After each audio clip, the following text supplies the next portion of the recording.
এই শোনো না, আমাদের অন্ধবিশ্বাস চ্যানেলটি যারা এখনো সাবস্ক্রাইব করেননি প্লিজ সাবস্ক্রাইব করে দাও। আর অল্প কিছু সাবস্ক্রাইবার হলে 1,00,000 পরিবার হবে। সবাই প্লিজ সাবস্ক্রাইব এবং বেশি বেশি শেয়ার করে দাও প্লিজ।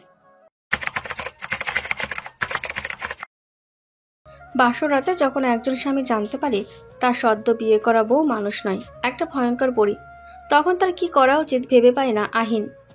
রুমে সোফার এক কোণে ধপাস করে বসে পড়ে সে, আর চোখে একবার মেয়েটার দিকে তাকালো। মেয়েটা দিব্যি সিলিং ফ্যানের ওপর বসে পা দোলাতে দোলাতে চোখ বড় বড় করে আহিনের দিকে তাকিয়ে আছে। আহিন ঢোক গিলে শক্ত কণ্ঠে মেয়েটির দিকে প্রশ্ন করে, আপনি কি আমার সাথে মজা করছেন? আপনি সত্যি পড়ি? মেয়েটা বিকট শব্দে হেসে উঠল। অনেকক্ষণ ধরে হাসলো, যেন সে এমন মজার কথা আগে কখনো শোনেনি। আহিন এই হাসিতে কিছুটা বিরক্ত বোধ করছে। মেয়েটা হাসি থামিয়ে বলল, বুদ্ধু, আমি যদি পড়ি না হতাম তাহলে সিলিং ফ্যানের উপরে বসে পা দোলাতে পারতাম। বলে আবার নিজের মতো হাসতে লাগলো। আহিন টেনশনে এক হাতে নিজের চুল ছিঁড়তে শুরু করে ভাবল, ঠিকই তো, মেয়েটা যদি স্বাভাবিক মানুষ হতো তবে কি সিলিং ফ্যানের উপর বসে পা দোলাতে পারত? আহিনের মনে হচ্ছে সে একটা ঘোরের মধ্যে আছে, তাই সামনে যে ব্যাপারটা ঘটছে সেটা বিশ্বাস করতে পারছে না। মেয়েটা হাসি বন্ধ করে আহিনের দিকে তাকালো। আহিন তখনও মেঝের দিকে তাকিয়ে চুল ছিঁড়তে ব্যস্ত। কি এত ভাবছিস? বিশ্বাস হচ্ছে না তাই তো? কথা শুনে আহিন মাথা তুলে মেয়েটির দিকে তাকায়। মেয়েটির সাথে সাথে এক লাফে সিলিং ফ্যান থেকে মেঝেতে এসে নামে। আহিন নিজের অবাকতা সামলে নাই। এই মেয়ে সত্যিই জিন পরি। সাধারণ মেয়ের পক্ষে অত উঁচু থেকে মেঝেতে লাফ দেওয়া অসম্ভব। মেয়েটি মাথা থেকে শাড়ির ঘোমটা ফেলে আঁচলটা কোমরে গুজে নেয়। তারপর আহিনের দিকে ঝুঁকে বলল, আমি নিজের আসল রূপ তোকে দেখাতে চাচ্ছি না।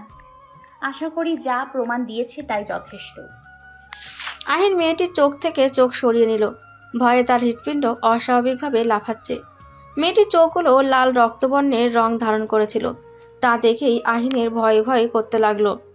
আপনি যদি পরি হয়ে থাকেন তবে আমায় বিয়ে করলেন কেন? মেয়েটি খানিকটা রেগে গিয়ে বলল, অত কথা জেনে তোর কি কাজ? আমাকে কি তোর কাছে জবাবদিহি করতে হবে? আহিন চুপ করে রইল। মেয়েটা বেশ রেগে গেছে। এই অবস্থায় তাকে তুলে আছাড়ও দিতে পারে। মেয়েটি আহিনের পাঞ্জাবির কলার ধরে দাঁড় করিয়ে বলল, আমার আসল পরিচয় যদি কাউকে জানাস তবে তোর পরিবারের একজনও বাঁচবে না। তোকে সহজ সবগুলোকে কেটে টুকরো টুকরো করে আমার পুকুরের হিংস্র মাছগুলোকে খাওয়াবো। অতএব আমি যেভাবে চলবো থাকবো তাতে বাধা দিতে আসবি না। আমাকে কোনো ব্যাপারে জবাবদিহি করতে বাধ্য করবি না। এরপর মেয়েটা তার শাহাদাত আঙ্গুলির বড় নখ দিয়ে আহিনের চেহারায় আস্তে আস্তে আঁচড় কাটতে কাটতে বলে, কোনো রকম চালাকি করার চেষ্টা ভুলেও করবি না। আমি কিন্তু খুব শক্তিশালী পড়ি, সব বুঝতে পারি। এখন এখান থেকে যা। আহিন চুপচাপ রুম থেকে বেরিয়ে ছাদে চলে গেল। পুরো ব্যাপারটা এখনো কেবল তার ভয়ঙ্কর স্বপ্ন মনে হচ্ছে। আহিন সবে মাস্টার্স শেষ করে ব্যাংকে জব নিয়েছে। এর মধ্যেই পরিবারের সবার, বিশেষ করে দাদার পীড়াপিড়িতে ওনার পছন্দ করা মেয়ের সাথে বিয়ে হয়ে গেল। বিয়ের আগে মেয়েকে দেখার সুযোগ হয়নি আহিনের। বিয়ের সময় জাফরিনকে এক নজর দেখেছিল আহিন। বেশ গোলগাল চেহারা, দুধে আলতা গায়ের রং, সুস্বাস্থ্যবতী, টানা টানা চোখ। এমন মায়াবী চেহারা দেখে জোর করে বিয়ে করার কষ্টটা ভুলে গিয়েছিল সে। অনেক আশা নিয়ে যেই বাসর ঘরে ঢুকলো, মনে হলো তার মাথায় মস্ত আকাশ ভেঙে পড়ল। জাফরিন সিলিং ফ্যানের ওপর বসে পা দোলাতে দোলাতে গুনগুন করছে। তারপর তার দিকে তাকিয়ে মস্ত একটা হাসি দিয়ে বলল, এভাবে কি দেখছিস? আমি তোর পরি বউ রে। ঘটনাটা ভেবে আহিনের শরীর শিউরে ওঠে। ছাদের রেলিংয়ে হেলান দিয়ে বসে পড়ে। এখন তার কি করা উচিত বুঝে উঠতে পারছে না। সবাইকে কি এসব জানাবে? কিন্তু মুহূর্তেই মনে পড়ে যায় জাফরিনের দেওয়া হুমকির কথা। আহিনের একান্নবর্তী পরিবার, দাদা, মা, বাবা, ছোট বোন আর কাকা কাকি এবং তাদের দুটো ছেলে মিলে সবাই একসাথে থাকে। তার জন্য এদের কোনো ক্ষতি হলে সেটা কি করে মেনে নেবে সে? এখন আপাতত চুপ থাকার অপশনটা বেছে নেয় আহিন। পরে ভেবেচিন্তে কিছু একটা করা যাবে। এখন শুধু দেখতে হবে তার পরিবউ জাফরিন কি করতে চায় আর কি কি করে। রাত বাড়ায় আহিন ছাদ থেকে নেমে রুমে ঢোকে। রুমে কোথাও জাফরিনকে দেখতে পাচ্ছে না। একবার সিলিং ফ্যানের দিকে তাকায় আহিন, সেখানেও নেই। একটু স্বস্তির নিঃশ্বাস ফেলে ভাবে, এই পরি নিজে থেকেই ভেগেছে। লাইট নিভিয়ে বিছানায় শুয়ে পড়ে আহিন। চোখ বন্ধ করতে শুনতে পায় জাফরিনের কণ্ঠ। কি ভেবেছিস আমি জেগে গেছি? বুদ্ধু, থু, পালানোর জন্য কি তোর মতো একটা হাবাগোবাকে বিয়ে করেছি? আহিন চোখ মেলে তাকিয়ে দেখে জাফরিন তার শরীর বরাবর কিছুটা দূরত্বে শূন্যে ভাসছে। আহিন কি উত্তর দেবে ভেবে পায় না, তবে কথাটা তার বেশ গায়ে লেগেছে। সে মোটেও হাবাগোবা নয়, কেবল মেয়েটার ভয়ে চুপ করে আছে। নে ঘুমা, আমারও বেশ ঘুম পেয়েছে। বলে ভাসতে ভাসতে আহিনের পাশে গিয়ে শুয়ে পড়ল। আহিনের আর ঘুম এলো না। পাশে একটা ভয়ঙ্কর পরী ঘুমাচ্ছে ভেবে তার শরীর বারবার শিউরে উঠছে। এই মেয়ে কার রূপ ধরে এখানে এসেছে কে জানে, তবে আহিন খুব ভালো করেই বুঝতে পারছে জাফরিন খুব ভয়ঙ্কর দেখতে, খারাপ পরী। দাদা, আপনি যে মেয়েটাকে আমার জন্য পছন্দ করেছেন সে আসলে... এইটুকু বলেই আহিন ঢোক গিলল। আহিনের দাদা নাস্তা খাওয়া বন্ধ করে ধরা গলায় বলল। সে আসলে কি? সবাই নাস্তা খাওয়া বন্ধ করে বিস্মিত চোখে আহিনের দিকে তাকিয়ে রইল। আহিন দ্বিতীয়বার ঢোক গিলে সবার দিকে তাকিয়ে কিছু বলতে নিলেই জাফরিন এসে তার পাশে দাঁড়ায়। আহিনের পিঠে নখ দিয়ে খুব জোরে একটা আঁচড় কাটে। আহিন ব্যথা পেয়ে কুকড়িয়ে ওঠে। আহিনের মা আয়েশা খানম উঠে আহিনের কাছে এগিয়ে এসে কি হয়েছে জানতে চাইল। আহিন এক নজরে জাফরিনের দিকে তাকায়। জাফরিন অগ্নি চোখে ওর দিকে তাকিয়ে আছে। কিছু হয়নি মা, পেটটা মোচড় দিল, আমি উঠছি। আহিন, অর্ধেক কথা বলে চুপ হয়ে যাওয়া কি ধরনের বেয়াদবি? দাদার এমন কঠিন কথায় আহিন মাথা নিচু করে বলল। মেয়েটা আসলেই একটু বাচ্চা ধরনের, এটাই বলতে চেয়েছি। বয়স কম, একটু বাচ্চামি থাকবে। সেসব তুমি যদি সামলে নিতে না পারো, স্বামীর দায়িত্ব কিভাবে পালন করবে? দাদার কথা শুনে মাথা নাড়িয়ে সায় দিয়ে আহিন উঠে চলে আসে। রুমে এসে টি শার্টটা খুলে নেয়। পিঠের মাঝখানটা এখনো খানিকটা জ্বলছে। খুব গভীরভাবে আঁচড় কেটেছে মেয়েটা। ক্ষতের স্থানে হাত দিতেই তরল কিছু আঙুলে লাগলো। রক্ত বের হচ্ছে সেখান থেকে। আহিন টি শার্ট সোফার ওপর ছুঁড়ে ফেলে বিছানায় বসে পড়ল। দরজার নক করার শব্দে সে তাকিয়ে তাকিয়ে জাফরিন দরজা বন্ধ করে তার দিকে এগিয়ে আসছে। চোখ দুটো এখনো তীব্র ক্রোধে জলজল করছে। আহিন খানিকটা দমে যায়। তার ভাবনায় আসে জাফরিন নিশ্চয় তাকে ব্যাপারটার জন্য আরো বড় ধরনের অত্যাচার করতে দরজা বন্ধ করেছে। জাফরিন এসে তার পেছনে দাঁড়ায়। এরপর ক্ষতস্থান হাত দিয়ে বলে, অতিরিক্ত চালাকির ফল কখনো ভালো হয় না। কি ভেবেছিস আমি রান্নাঘরে ছিলাম এই সুযোগে সবাইকে আমার পরিচয় বলে দিবি? আহিনের মনে হলো তার ক্ষতস্থানে খুব ঠান্ডা কিছু ঘষা হচ্ছে। তাতে জ্বালা কমলেও ক্ষতস্থানটা যেন কুটকুট করছে। জাফরিন আহিনের গাল দুটো শক্ত করে চেপে ধরে বলল, আগেও বলেছি, আবারও বলছি, আমি সব বুঝতে পারি। আমার সাথে চালাকি করতে আসিস না। আর কোনো দিন যদি এসব করতে দেখি, পুরো শরীর ঝরঝরা করে দিব। আমার হাত থেকে নিস্তার পাওয়া অসম্ভব। নিজের আর পরিবারের ভালো চাইলে বলে জাফরিন দরজা খুলে বেরিয়ে গেল। আহিনের মাথাটা যেন টেনশনে ছিঁড়ে যাচ্ছে। এই আপদ কেন তার ঘাড়ে উঠলো বুঝতে পারছে না। না কিছু করতে পারছে আর না সহ্য করতে পারছে। এভাবে বেশ কিছুদিন কেটে যায়। এর মধ্যে আহিনের ছোট বোন অহনার সাথে জাফরিনের বেশ ভাব হয়েছে। অহনা সারাক্ষণ ভাবির পাশে ঘুরঘুর করে, গল্প করে। জাফরিনও তার সাথে বেশ স্বাভাবিক আচরণ করে। বলতে গেলে সবার সাথে সে স্বাভাবিক। আহিন এসব দেখে আর ভাবে, জাফরিন আসলে চাইটা কি? কেন একজন অশরীরী হয়েও এখানে পড়ে আছে? অনেক প্রশ্ন মনে জাগলেও জিজ্ঞেস করার সাহস পায় না জাফরিনের ভয়ানক ক্রোধের কারণে। বাসার কাউকে ব্যাপারটা জানাতে চাইলেও পারে না। জাফরিনের থেকে দূরে থাকার চেষ্টা করে আহিন। খুব সকালে বেরিয়ে অফিসে যায় আর ফেরেও অনেক রাত করে। এসে দেখে জাফরিন তার জন্য টেবিলে খাবার নিয়ে বসে আছে। খেতে না চাইলেও জোর করে গেলায়। আলাদা ঘরেও শুতে দেয় না। প্রায় সব ব্যাপারে জোর খাটায়। দিন দিন ব্যাপারগুলো আহিনের কাছে বিরক্তিকর হয়ে যাচ্ছে। তুই সত্যি বলছিস তোর বউ পড়ি? বিস্মিত হয়ে জিজ্ঞেস করে আহিনের বন্ধু রিফাত। আহিন চায়ের কাপে চুমুক দিয়ে হতাশা কণ্ঠে বলে, তোর কি মনে হয় আমি মজা করছি? এটা কি করে হয়? তোর শরীর ঠিক আছে তো, নাকি কিছু খেয়েছিস বে? রিফাতের এমন কথায় আহিন বিরক্ত হয়ে তার দিকে তাকায়। রিফাত সেটা বুঝতে পেরে বলে, আচ্ছা আচ্ছা, রাগ করিস না, পুরো ব্যাপারটা আমাকে বল। আহিনের কথা শুনতে শুনতে রিফাত ভাবে সে আহিনের বেস্ট ফ্রেন্ড। প্রায় সব কথাই আহিন তাকে শেয়ার করে। মিথ্যা বলে মজা করার ছেলে আহিন নয়। আর আহিনের চোখমুখী বলে দিচ্ছে সে ইদানিং কোনো কিছুতে বেশ ঘাবড়ে আছে। সবটা শুনে রিফাত একটু সময় নিয়ে বলল, আমার মনে হচ্ছে মেয়েটা তোকে বোকা বানাচ্ছে। আজকালকার যুগে এসব কেউ বিশ্বাস করে? মেয়েটার জন্য অন্য কোনো উদ্দেশ্য আছে, তাই তোকে ভয় দেখিয়ে দমিয়ে রাখতে চাইছে। ঘাবড়াস না, আমি একে ভালো করে টাইট দিয়ে দেব। কালই তোদের বাসায় যাব। আহিন রিফাতের কথায় পুরোপুরি ভরসা না পেলেও কিছুটা আশ্বস্ত হয়। রিফাত সন্ধ্যার দিকে আহিনের সাথে তার বাসায় আসে। জাফরিন তখন অহনার সাথে বসে বসে আড্ডা দিচ্ছে। রিফাতকে দেখে পা থেকে মাথা পর্যন্ত একবার ভালো করে তীর্যক দৃষ্টিতে তাকায়। রিফাত জাফরিনকে দেখে হুমড়ি খেয়ে যায়। মেয়েটা হয়তো সত্যিকারের পরী না হতে পারে, দেখতে পরীর চেয়ে কম না। জাফরিনের আকর্ষণীয় শরীর তার কামনাকে জাগ্রত করে। আইনকে সে মনে মনে গালি দিতে থাকে। এমন একটা মেয়েকে পরী ভেবে ভয় পায়, কিন্তু জাফরিনকে দেখে যে রিফাতের মাথা নষ্ট হয়ে গেছে সেটা কে কি করে ঠিক করবে? এজন্য তো জাফরিনকে তার নিজের করে পাওয়া চাই। আহিন রিফাতকে বিদায় দিয়ে রুমে ঢুকতেই জাফরিন তাকে ধাক্কা দিয়ে শূন্যে ভাসিয়ে রাখে। তারপর নিজের শূন্যে উঠে আহিনের চারপাশে হাঁটতে হাঁটতে বলতে থাকে। তোর বন্ধু কেন এসেছিল? আহিন ভীত মুখে আমতা আমতা করে বলল। ও বিয়ের সময় আসেনি, তাই আজ বউ দেখতে এসেছিল।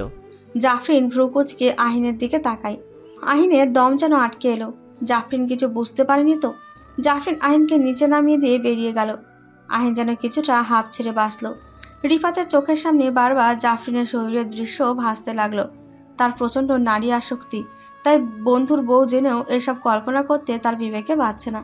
শুধু মনে হচ্ছে একবারের জন্য হলো জাফরিনকে তার বিছানায় চাই। আহিন যেহেতু তার বউকে অশরীরী ভেবে ভয় পাচ্ছে, তাই ব্যাপারটা খুব বেশি কঠিন হবে না।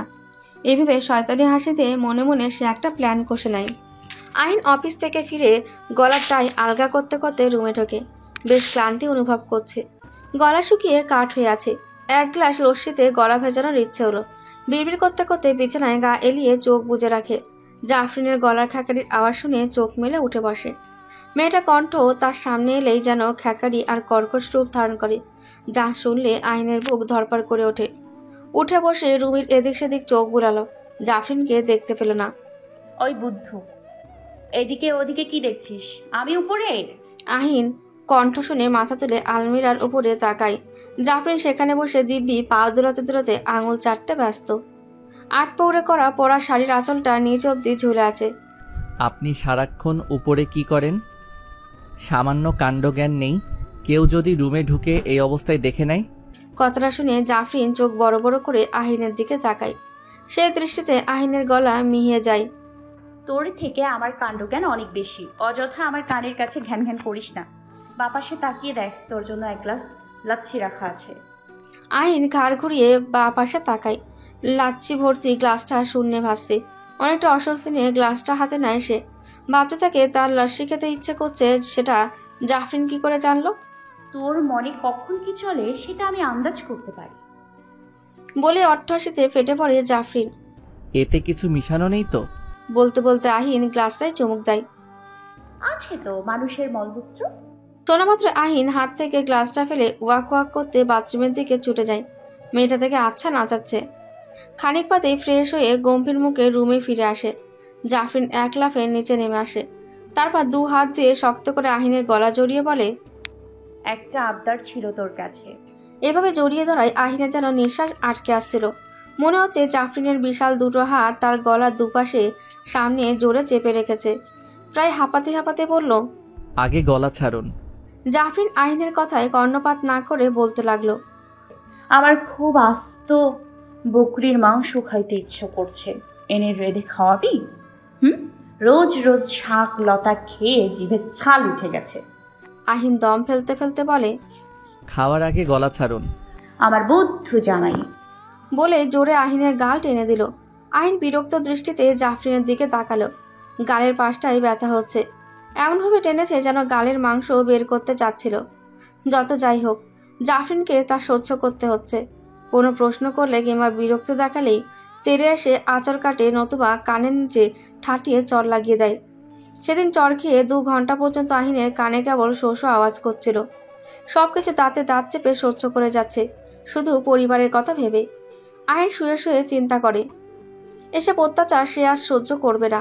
অনেক হয়েছে। এবার নিজের প্রাণ নিয়ে এই মেয়ের থেকে পালাতে হবে। সে না থাকলে জাফরিন কাকে ভয় দেখাবে? তাই আর কারো ক্ষতি করার প্রশ্নই ওঠে না। সুযোগ পেলে সে পালাবে এই বাড়ি থেকে। পরের দিন জাফরিনের ভয়ে আহিন বাজার থেকে আস্ত একটা মোটাসোটা বকরি কিনে বাড়ি ফেরে। বকরিটাকে উঠানের এক কোনায় বেঁধে ঘরে ঢুকতে দেখে জাফরিন অহনাকে খুব জোরে একটা চর মারল।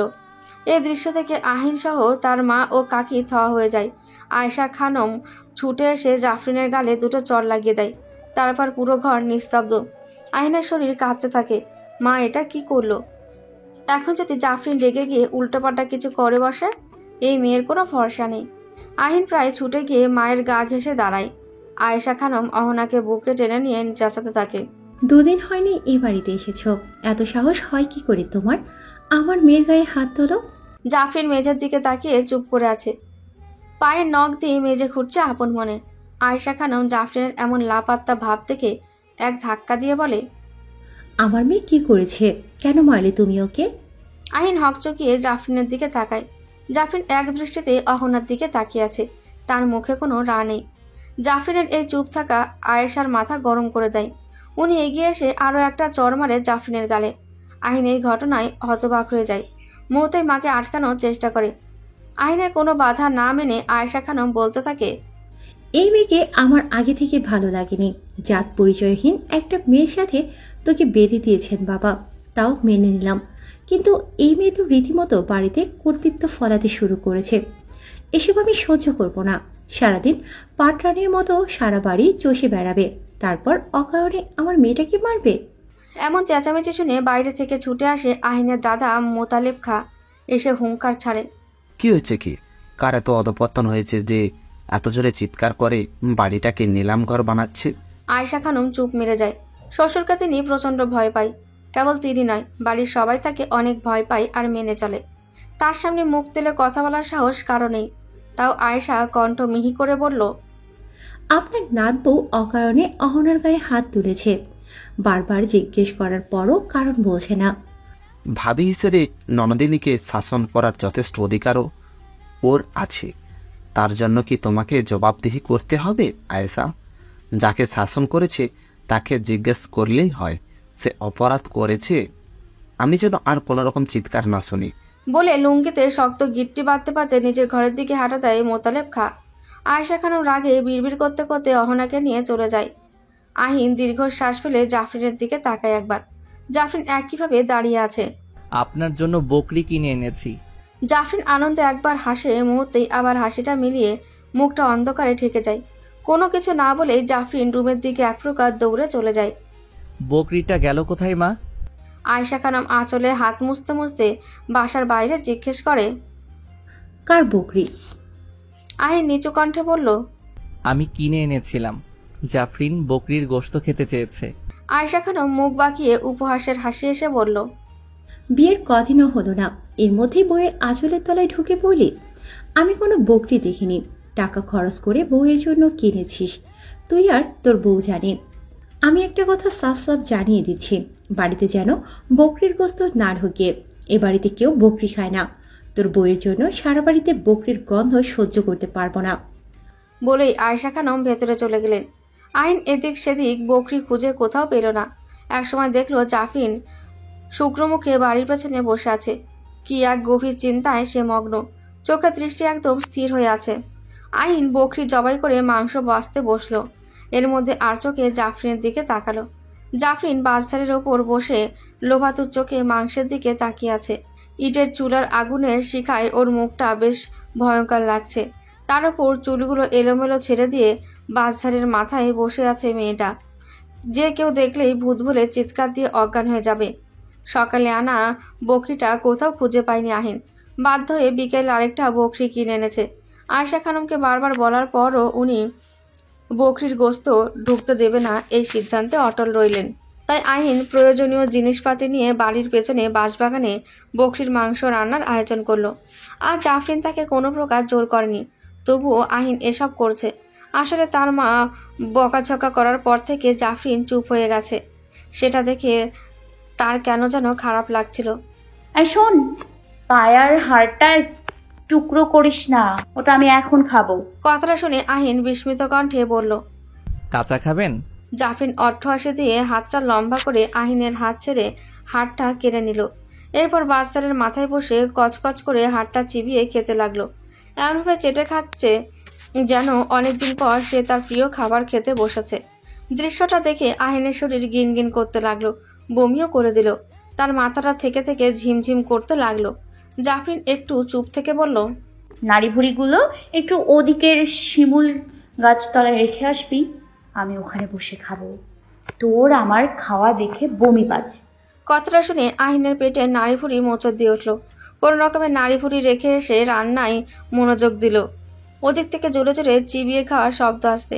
শুনেই আহিনের গা ঘিন ঘিন করে উঠল। তার মনে হলো শুধু শুধু সে হাত পুড়িয়ে রান্না করছে। এই বকরিটা জাফরিন আস্তটাই কাঁচা খেতে পারত। রান্না শেষ হওয়া মাত্রই জাফরিন তার সামনে এসে দাঁড়ালো। তার মুখে এখনো কাঁচা মাংসের গন্ধ এবং তাজা রক্তের ছাপ লেগে আছে। আহিনের মনে হচ্ছে সে এক্ষুনি আবার বমি করবে।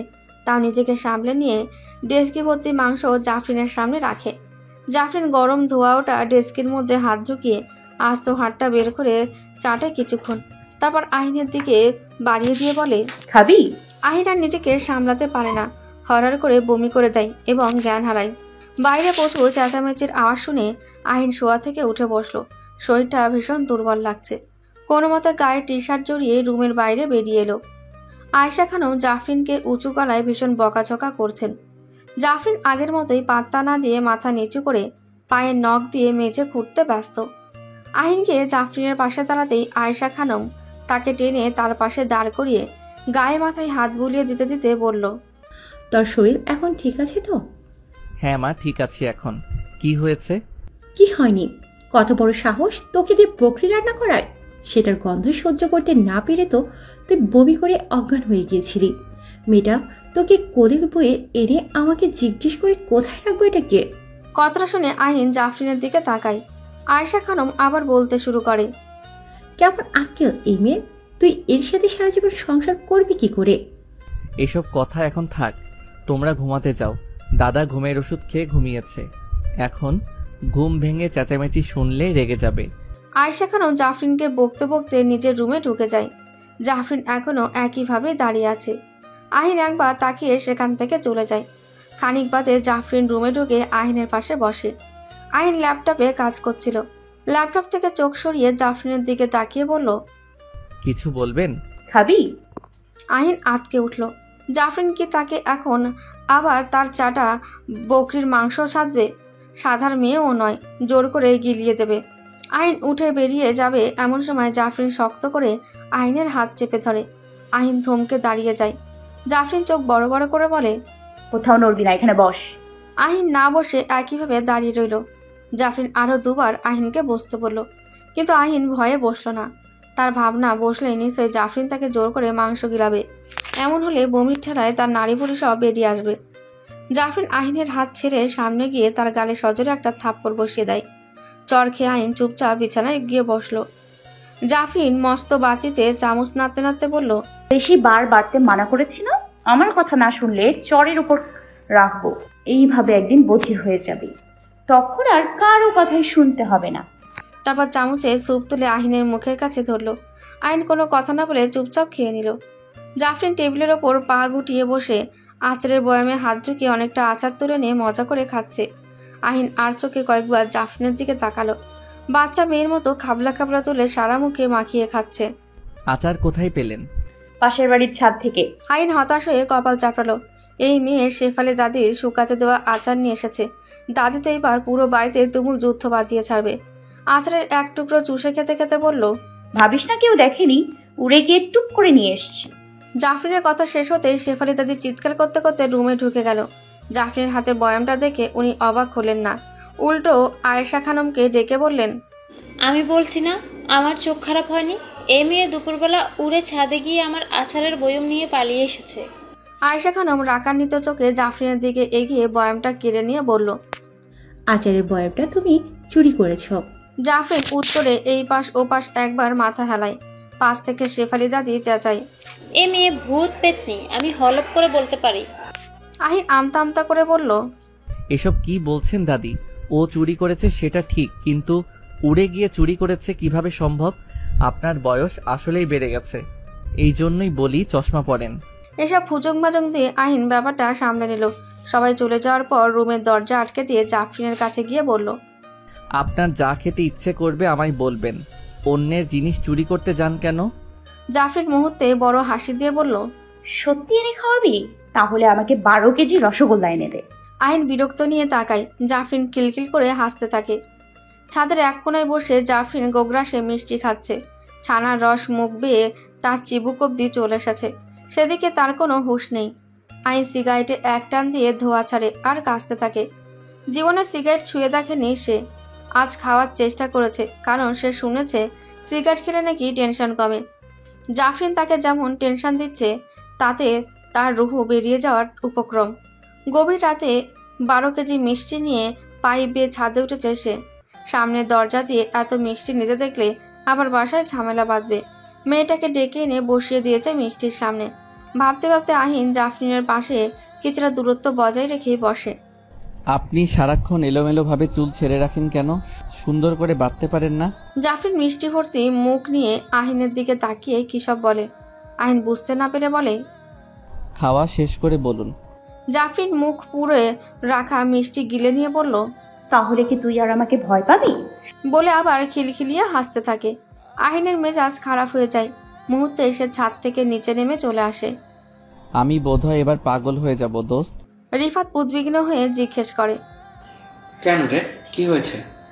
এই মেয়েটা দিন দিন আমাকে যেভাবে অত্যাচার করছে তাতে আমি পাগল হয়ে যাওয়ার উপক্রম। একটা না একটা বায়না লেগেই আছে। কথা না শুনলে চর আচর, মাঝে মাঝে কিল ঘুষি তো আছেই। এসব শুনে রিফাত হাসে আর ভাবে, অয়নকে বোকা বানিয়ে জাফির ভালোই মজা নিচ্ছে, কিন্তু আমার সাথে এসব পারবে না। কিন্তু এই মোক্ষম সুযোগটা তো আমার কাজে লাগানো উচিত। রিফাত মুখে চিন্তাভাব এনে বলল, খুবই দুশ্চিন্তার ব্যাপার, তবে আমার কাছে এর একটা সমাধান আছে। আহিন মুহূর্তেই আশান্বিত হয়ে বলল, কি সমাধান বল, যা বলবি তাই করব। তাও আমি এই মানসিক যন্ত্রণা থেকে মুক্তি চাই। তুই জাফরিনকে আমার বাসায় নিয়ে আয়। আমার এক মামা আছে, খুব নামকরা ওঝা। ও যদি পরী হয়ে থাকে, মামা খুব ভালো করে টাইট দিতে পারবে। দেখবি এই জীবনে সে আর তোর কিংবা তোর পরিবারের আশেপাশেও যাবে না। সত্যি কাজ হবে? আমার উপর ভরসা রাখ। তুই শুধু কাল ওকে আমার বাসায় নিয়ে আয়, বাকিটা আমি দেখব। পরের দিন সন্ধ্যায় আহিন জাফরিনকে নিয়ে রিফাতের বাসায় আসে। জাফরিনকে ভেতরের ঘরে বসিয়ে রিফাত আর আহিন বেরিয়ে আসে। দোস্ত, তোর মামা কোথায়? একটু বাদে চলে আসবে। অনেক কষ্টে এখানে নিয়ে এসেছি, দেখিস কাজটা যেন হয়। কিন্তু একটা কথা আছে দোস্ত, মামা বলল আমি আর মামা ছাড়া বাসার আশেপাশে যেন কেউ না থাকে, কারণ বুঝিসই তো ভূত প্রেতের ব্যাপার স্যাপার। তুই বরং বাসায় চলে যা, কাজ হয়ে গেলে আমি তোকে কল দিয়ে জানাবো। এই পরীকে এই দুনিয়া থেকে তার দুনিয়ায় পাঠিয়ে দিব। আহিন একটু চুপ থেকে আমতা আমতা করতে থাকে। রিফাত তা বুঝতে পেরে বলল, তুই কি আবার ওকে তোর বাড়িতে ফিরিয়ে নিয়ে যেতে চাস? ও কিন্তু তোর পরিবারের বড় ধরনের ক্ষতি করার অপেক্ষায় আছে। আহিন হকচকিয়ে উঠে বলল, না, অসম্ভব। আমি চলে যাচ্ছি, তুই কাজ হয়ে গেলে আমাকে জানাস। আহিনকে বিদায় দিয়ে রিফাত ভেতর ঘরে ঢুকে দরজা আটকে দেয়। তারপর সব নিস্তব্ধ। কিছু একটা ভেঙে পড়ার শব্দ পেয়ে আহিন চোখ মেলল। ঘুম কাতুর অবস্থা, চোখ ডলতে ডলতে উঠে বসলো। চোখের সামনে জাফরিনকে দেখেই ভয়ে আঁতকে উঠল। জাফরিন তার বরাবর উল্টো হয়ে ঝুলে আছে। তার নিঃশ্বাসের সাথে ফোঁস-ফোঁস শব্দ হচ্ছে। চোখ থেকে যেন ঠিকরে আগুন বের হয়ে আসছে। দেখতে ভীষণ ভয়ঙ্কর লাগছে। জাফরিন এক লাফে আহিনের বুকের ওপর এসে বসলো। এক হাতে আহিনের গলা শক্ত করে চেপে ধরে আরেক হাতে কষে এক থাপ্পড় দিল আহিনকে। থাপ্পড় খেয়ে আহিন হতভম্ব হয়ে গেল। এ মেয়ে এত রেগে গেল কেন? তাহলে কি রিফাতের মামা কিছুই করতে পারলো না? শালার শালা, তোর এত বড় সাহস কি করে হয়? আহিন ভয়ে চুপসে আছে। জাফরিন তার গলা এত শক্ত করে চেপে ধরেছে যে কোনো আওয়াজই বের হচ্ছে না। আমার সাথে চালাকি করার মজা আজ তোকে হাড়ে হাড়ে টের পাও। জাফরিন উঠে আহিনকে কোলে তুলে নিল। আহিন হাত পা ছোড়ার চেষ্টা করছে, কিন্তু ব্যর্থ হচ্ছে। তার সারা শরীর যেন অবশ হয়ে আছে। জাফরিন আহিনকে বাড়ির পেছনে বাসঝাড়ে নিয়ে এলো। বাসঝাড়ের ওপর বসে আহিনকে কোল থেকে ফেলে দিল। দু একটা আছাড় মারল। আহিন প্রচণ্ড ব্যথায় চিৎকার করতে লাগলো, কিন্তু তার মুখ দিয়ে কোনো আওয়াজই বের হচ্ছে না। এবার জাফরিন আহিন পিঠের ওপর বসে চুল চেপে ধরে বলল, আজ তোর সবগুলো হাড় ভেঙে গুঁড়ো গুঁড়ো করবো। আমার সাথে চালাকি। আবার আহিনকে কোলে তুলে নেয় জাফরিন। উড়ে উড়ে অনেক উঁচুতে উঠে যায়, প্রায় 20 থেকে 22 তলা সমান। আহিন ব্যথায় মুষড়ে আছে, হয়তো হাত পা ভেঙে গেছে তার। জাফরিন শূন্যে থেমে থাকতে দেখে আহিন নিচের দিকে তাকায়। মাটিতে অনেক ওপরে তারা। আহিন বুঝতে পেরে যায় জাফরিন হয়তো তাকে এখান থেকে নিচে ফেলে দেবে। জাফরিনের দিকে সে করুণ দৃষ্টিতে তাকায়। ক্ষমা চাওয়ার চেষ্টা করে, কিন্তু মুখ থেকে কোনো কথাই বের হচ্ছে না। জাফরিন এখনো রাগে ফোঁস-ফোঁস করছে। আহিনের করুণ দৃষ্টি তাকে একটুও কাতর করছে না। সে আহিনকে কোল থেকে নিচে ফেলে দিল। আহিন কি করবে বুঝে উঠতে পারে না কিছুই। মুহূর্তেই জ্ঞান হারায়। রিফাত এক চিৎকার দিয়ে শোয়া থেকে উঠে বসে। তাকে এভাবে চিৎকার করতে দেখে নার্স ছুটে আসে। রিফাত জোরে জোরে নিঃশ্বাস ফেলতে থাকে। তার কপালে বিন্দু বিন্দু ঘাম জমে আছে। শরীরের গাঁটে গাঁটে এখনও প্রচণ্ড ব্যথা। কাল যখন সে জাফরিনকে ছোঁয়ার জন্য তার কাছে যায়, জাফরিন এক লাফে আলমারির ওপর উঠে যায়। খিলখিল করে হাসতে হাসতে বলে, লুচুর ঘরের লুচু, তোর উদ্দেশ্য আমি জানি না ভেবেছিস? ভীষণ যৌন কুতকুতানি তোর, তাই না? আজ তোকে এমন টাইট দিব আর জীবনে নেটওয়ার্ক পাবি না। বলেই উড়ে এসে এক লাথি দেয় রিফাতের বুকে। রিফাত মেঝেতে পড়া মাত্রই এক নাগারে 40 থেকে 50টা থাপ্পড় দেয়। তারপরে উড়াধরা লাথি দিতে থাকে শরীরের সব অংশে। একদম শেষ লাঠিটা কষে দেয় রিফাতের পুরুষাঙ্গে। ও মাগো বলে চিৎকার করে ওঠে সে। 1 মিনিটের জন্য উদা হয়ে যায় জাফরিন। ফিরে আসে মস্ত বড় এক পেয়ালা নিয়ে হাজির হয়। রিফাতের বুকের ওপর বসে শক্ত করে মুখ হাঁ করিয়ে পেয়ালায় থাকা বস্তুটি খাইয়ে দেয়। খেয়ে রিফাত বমি করা শুরু করে। জাফরিন খিলখিলিয়ে হাসতে হাসতে বলল, কি খাইয়েছে জানিস? তোর বন্ধুর বমির সঙ্গে বকরির কাঁচা নাড়ি ভুড়ি। এইবার যদি তোর শিক্ষা হয় লুচু বেটা। রিফাত বমি করতে করতে কাহির হয়ে জ্ঞান হারায়। ডাক্তারে সেই রিফাতের পাশে দাঁড়ায়। রিফাত সাহেব, লাঞ্চ করে ওষুধ খেয়ে নিন। রিফাত মুখ বাঁকা অবস্থায় অস্পষ্টভাবে বলল, না ডাক্তার, আমি কিছু খেতে পারবো না। কিছু খেতে গেলেই আমার গা ঘিন ঘিন করে বমি আসে। ডাক্তার, আমাকে রিলিজ দেবেন কবে? আপনার মুখে একদিকে অংশ বেঁকে গেছে। আমরা ওটা ঠিক করার চেষ্টা করছি, কিন্তু ওটা আর ঠিক হবে না হয়তো। আর দুঃখিত, আপনার পুরুষঙ্গের এত বেহাল দশা হয়েছিল যে ওটা আমাদের কেটে ফেলতে হয়েছে। বুকের বাপাশে একটা হাড় সরে গেছে। আমরা ওটা কোনো রকমে ঠিক করে বসিয়ে দিয়েছি। তাই আর কিছুদিন আপনাকে হাসপাতালে থাকতে হবে। রিফাত সব শুনে চিৎকার করে কেঁদে উঠল। আয়েশা খানম আহিনের মাথায় হাত বুলাতে বুলাতে মুখে আঁচল চেপে ধরে কেঁদে উঠলেন। আমি জানতাম তোর সাথে খারাপ কিছুই হবে। এই মেয়ে তোকে শান্তিতে থাকতে দেবে না। ওর জন্য তোর আরো অনেক ক্ষতি হবে। মোতালেব খা এক ধমক ছাড়ে। কি শুরু করেছো বৌমা? আহিনের হাত ভেঙেছে, এখানে জাফরিনের কি দোষ? আহিন, তোর হাত কি করে ভাঙলো? আহিন এক নজর জাফরিনের দিকে তাকায়। জাফরিন চোখ টিপে দেয় আহিনকে। আহিন থতমত খেয়ে যায়। এই মেয়ে তার সাথে কি শুরু করেছে সেই ভালো জানে। কোল থেকে ফেলার সাথে সাথে নিচে নেমে আবার ধরে ফেলে তাকে, নাহলে এতক্ষণে আর বাঁচা লাগতো না। অফিসের সিঁড়িতে পিছলে পড়ে গেছিলাম। অহনা বলে উঠল, ভাইয়া, তুই তো কাল খুব তাড়াতাড়ি অফিস থেকে ফিরে শুয়ে পড়েছিলি, তাহলে পিছলে পড়লি কি করে? আরে অফিসে না, বাথরুমে। আয়েশা খানম সন্দেহের দৃষ্টিতে তাকায় আহিনের দিকে। নিজের ছেলেটাকে আজকাল স্বাভাবিক লাগে না তার। জাফরিনকে তার এসবের কারণ মনে হয়, কিন্তু আহিন তো তাকে কিছু বলতে চায় না। ব্যাপারটাকে আরও খুঁটিয়ে দেখার সিদ্ধান্ত নেয় আয়েশা খানম। সেদিনের পর থেকে রিফাতকে আরেকবার কল দেয় আহিন, কিন্তু রিসিভ হয় না। আহিন একটু দুশ্চিন্তায় পড়ে যায়। হাত এখন ঠিক হয়ে গেছে, তাই অফিসে যাওয়ার জন্য রেডি হচ্ছে আহিন। ভেবে নিল অফিস থেকে ফেরার সময় রিফাতের সাথে দেখা করে আসবে। সেদিন কি হয়েছিল সেটা তার জানা দরকার। চুলে জেল দিয়ে টাই ঠিক করতে করতে বের হতে চায় আহিন। জাফরিন দরজায় হাত মেরে ধরে আটকে জিজ্ঞেস করে, ফুলবাবু সেজে যাস কোথায়? হ্যাঁ। আহিন চুপ করে থেকে বলল, অফিসে। আসার সময় আমার জন্য বেশ ভালো মানের দামি আঁচড় নিয়ে আসিস তো। আর এসব শাড়ি টাড়ি আমার পোষায় না, কিছু জামা নিয়ে আসিস। আহিন বিরক্তি নিয়ে তাকায় জাফরিনের দিকে। জাফরিন আহিনের জোরে গাল টেনে দিয়ে বলে, সেদিনের মারটা এত তাড়াতাড়ি ভুলে গেলি? আহিন মাথা নাড়িয়ে বেরিয়ে চলে আসে। আজকাল জাফরিনকে যত এড়িয়ে চলতে চায় মেয়েটা যেন তত তার পিছু ছাড়তে চায় না। তোকে এতবার কল দেই, ধরিস না কেন? এই প্রশ্নে রিফাত আহিনের দিকে তাকায়, তারপর দৃষ্টি ফিরিয়ে নিয়ে বলল, হসপিটালে ছিলাম। মুখের এক পাশ বাঁকা কেন তোর? কথা এভাবে জড়তা নিয়ে বলছিস কেন? তোর বউ আমার এই অবস্থা করে ছেড়েছে। এই পরি নয়, সাক্ষাৎ শাকচুন্নি। আগেই বলেছিলাম, বাড়ি গিয়ে আমাকেও এমন মেরেছে যে হাত ভেঙে গিয়েছিল। নিজের খেয়াল রাখিস, আমি যাই। রিফাত আহিনের চলে যাওয়া দেখে বিড়বিড় করে বলতে লাগলো, আমি তো শেষ দেখে ছাড়বো। আহিন শার্ট খুলে সোফায় বসে চোখ বুজে একটু বিশ্রাম নিচ্ছে। জাফরিন গুনগুন করতে করতে আহিনের পাশে এসে বসলো। তারপর জিজ্ঞেস করলো, আমার জিনিসগুলো কই? আহিন ওই অবস্থায় উদাস কণ্ঠে বলল, আনিনি। জাফরিন আহিনকে জোরে এক ধাক্কা দিল। তাতে আহিন সোফা থেকে মেঝেতে পড়ে যায়। জাফরিন চোখ বড় বড় করে বলল, আমার কথা শুনছিস না তুই? কাল যদি জিনিসগুলো না পাই তাহলে দেখিস কি করি। আহিন ব্যাগ গোছাতে গোছাতে বারবার জাফরিনের দিকে তাকাচ্ছে। জাফরিন গভীর ঘুমে মগ্ন। এখনই সময় পালিয়ে যাওয়ার। এই মেয়ের সাথে থাকা আর সম্ভব হচ্ছে না তার। মেয়েটা তাকে তিলে তিলে মারবে বলেই মনে হচ্ছে। নিজেকে বাঁচাতে হলে এখান থেকে পালাতে হবে। আহিন চোরের মতো ব্যাগটা নিয়ে বেরিয়ে বাস স্টেশনে আসে। অফিস থেকে ফেরার পথে টিকিট কেটে রেখেছিল। খানিকক্ষণ বসার পর বাস চলে এলো। তড়িঘড়ি করে ব্যাগটা নিয়ে বাসে উঠে পড়ল আহিন। বাস চালার সঙ্গে সঙ্গে এক স্বস্তির নিঃশ্বাস ফেলল সে। আজ থেকে জাফরিন তাকে আর বিরক্ত করবে না। তার ভয়ে বাঁচতে হবে না। আহিন বাইরের বেঞ্চিতে এসে বসলো। চোখ বুজে বড় একটা নিঃশ্বাস নিল। অনেকদিন পর শান্তিতে নিঃশ্বাস ফেলতে পারছে। ঘুমটাও ভালো হয়েছে। কক্সবাজারের একটা রিসর্টে উঠে সে। এখানে জাফরিনের ভয়ে তাকে জড়সড় থাকতে হয় না ভেবেই মনটা হালকা হলো। অবশ্য বাড়ির সবার জন্য একটু খারাপ লাগছে। সবাই নিশ্চয়ই অনেক টেনশন করছে। বাসে উঠেই ফোনটা বন্ধ করে দিয়েছিল। আহিন উঠে সুইমিং পুলের ধার ঘেঁষে হাঁটতে লাগলো। টলটলে পানি দেখে সাঁতার কাটতে ইচ্ছে হচ্ছে।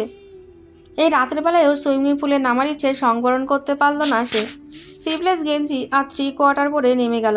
সাঁতার কাটতে কাটতে আহিনের মনে মনে সিদ্ধান্ত নেয় অফিসে যোগাযোগ করে এখানে ট্রান্সফার হয়ে যাবে। আর কখনোই বাড়িমুখও হবে না। জাফরিনের কাছে আর কিছুতেই ফিরবে না। হঠাৎ কেউ তার ঘাড় ধরে কয়েকবার পানিতে চুবনি দিল। চুবানি ঠেলায় 2-1 বার আহিনের নাকে মুখে পানি ঢুকে পড়ল। শেষবারে চুবানিতে কিছুক্ষণ তাকে পানির নিচে চেপে ধরে রাখলো। আহিনের নিঃশ্বাস বন্ধ হয়ে আসছিল। তার মনে হচ্ছিল এখনই বোধহয় সে মরে যাবে।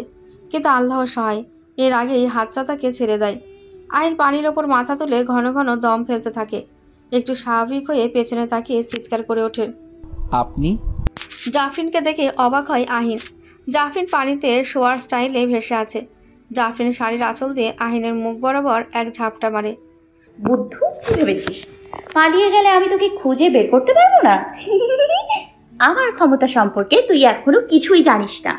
বাড়ি চল আমার সাথে। আহিন রেগে গিয়ে বলল, আমিও কোথাও যাব না, আপনি এখান থেকে চলে যান। জাফরিন ভ্রু কুঁচকে আহিনের দিকে চোখ গরম করে তাকালো। তারপর আহিনকে কাঁধে তুলে নিয়ে বলে, ভালো কথায় কাজ হবে না জানতাম। আমাকেও তুমি চিনো না বাপু। আহিন গলা ছেড়ে চিৎকার করতে লাগলো। জাফরিন বিরক্ত হয়ে আহিনের মাথায় খুব জোরে একটা গাঁটটা মারল। আহিন নিস্তেজ হয়ে মুখ থুবড়ে জাফরিনের কাঁধে পড়ে রইল। জাফরিন কিছুটা দূরত্বে বসে আপেল কাটছে। আহিন গম্ভীর মুখে সেদিকে তাকিয়ে আছে। জাফরিন তাকে জোর করে বাড়িতে তুলে নিয়ে এসেছে। এই মেয়েটার থেকে নিস্তার পেতে এত কিছু করলো, কিন্তু শেষ রক্ষা কিছুতেই হলো না। আপেলগুলো কেটে সাজিয়ে আহিনের সামনে রেখে বলল, এগুলো খেয়ে নে। আপনার সাথে আমার থাকা সম্ভব নয়, আর আমি আপনাকে ডিভোর্স দিতে চাই। এক নিঃশ্বাসে কথাটা বলল আহিন। জাফরিন 2 সেকেন্ড আহিনের মুখের দিকে তাকিয়ে হেসে বলল, সেটা আবার কি? আমি আপনাকে তালাক দিতে চাই। জাফরিন এক লাফে আহিনের কোলে উঠে বসে বলল, সেটা এই জীবনেও হচ্ছে না, আর কখনো হবে না। তুই কবুল বলে সারা জীবনের জন্য আমার হয়ে গেছিস।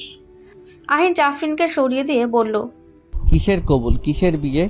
একটা পরীর সাথে কখনো মানুষের বিয়ে হওয়া সম্ভব? একটু থেমে আবার বলল, আমার তো মনে হয় আপনি পরীও নন। আপনার আচার আচরণ সবই পেতনি শাকচুন্নির সাথে মিলে। আজীবন পরীদের সম্পর্কে যা শুনেছি, আপনি সম্পূর্ণ বিপরীত। জাফরিন একটু চুপ থেকে হেসে হেসে বলল, আমি পরি হই বা পেতনি, তোর আমার সাথেই থাকতে হবে। বলে জাফরিন রুমের বাইরে বেরিয়ে গেল। আহিন রাগে নিজের চুল ছিঁড়তে লাগলো। এসব সহ্য করা তার পক্ষে আর সম্ভব হচ্ছে না। এর থেকে পালিয়ে বাঁচা অসম্ভব বটে। যেভাবেই হোক একে তার জীবন থেকে তাড়াতে হবে, নাহলে আহিন নিজেই এর অত্যাচারে মরে যাবে। মিনিটেই জাফরিন ফিরে এসে আপেলের প্লেট হাতে নিয়ে বলল, তোকে বলে কিচ্ছু করানো যায় না। বলে আহিনের গাল চেপে ধরে মুখে আপেলের টুকরো ঠেলে দিল। আহিন বেশ ব্যথা পাচ্ছিল। সে রেগে গিয়ে জাফরিনকে ধাক্কা দিয়ে বাসা থেকে বেরিয়ে চলে এলো। রিফাত জাহিনের পিঠে চাপড় দিয়ে বলল, এত ভাবিস না। ভাববো না? এই মেয়ে আমাকে তিলে তিলে শেষ করে দিচ্ছে। একে যতক্ষণ না আমার জীবন থেকে বিদায় করতে পারি, আমার শান্তি হবে না। তুই সবকিছু মুখ বুঝে কেন সহ্য করিস? তুই চুপ করে আসিস দেখেই তো ওই পেতনির এত বার বেড়েছে। শোন, জিন পরি উল্টো মানুষকে ভয় পায়, কিন্তু যখন দেখে ওদেরকে মানুষই ভয় পায়, ওরা সেই সুযোগ নেয়।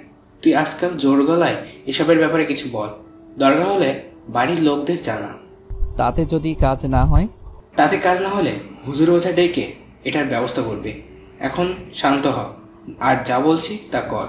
আহিন বাসায় ফিরে দেখে জাফরিন নিচু গলায় অহনাকে বেশ বকাঝকা করছে। কি নিয়ে বকছে সেটা ঠিক বুঝতে পারল না। আহিন এদিক সেদিক চোখ বুলিয়ে বাড়ির সবাইকে খুঁজলো, কিন্তু মনে হলো বাসায় কেউ নেই। আহিনের মাথায় প্রচন্ড রাগ উঠে গেল। অহনা, ও তোকে বকছে কেন? আর বাড়ির সবাই কই? আহিনের কথা শুনে জাফরিন বকাঝকা বন্ধ করে চুপ হয়ে গেল। অহনা ফুপিয়ে ফুপিয়ে বলল, মাকে কেউ ছাদ থেকে ফেলে দিয়েছে, সবাই মাকে নিয়ে হসপিটালে গেছে। ভাবি আমায় কেন বকছে আমি জানি না ভাইয়া। আহিনকে জাফরিনের হাত টেনে রুমে এনে দরজা বন্ধ করে দিল। এরপর জাফরিনের গালে সজোরে একটা থাপ্পড় দেয়। জাফরিন হতবাক হয়ে আহিনের দিকে তাকিয়ে রইল। আহিন চোখ গরম করে বলল, তুই আমার মাকে ছাদ থেকে ফেলে দিয়েছিস, তাই না? আমি কেন ফেলতে যাব? চুপ, তুই ফেলেছিস। আমার উপরে রাগ তুই আমার মা বোনের উপর ঝাড়ছিস, সেটা খুব ভালো করে বুঝতে পারছি। আমারই ভুল, তোকে ভয় পেয়ে চুপ করেছিলাম। আর তুই সেটার সুযোগ নিয়ে আমার আর আমার পরিবারের ক্ষতি করার জন্য ওত পেতে আছিস। কিসের এত রাগ তোর আমাদের উপর? কিসের জন্য বিয়ে করে পড়ে আছিস সেখানে? জাফরিন চোখ বড় বড় করে আহিনের দিকে তাকিয়ে আছে। মনে হচ্ছে সে আহিনের এমন আচরণে প্রচন্ড বিস্মিত হয়ে আছে।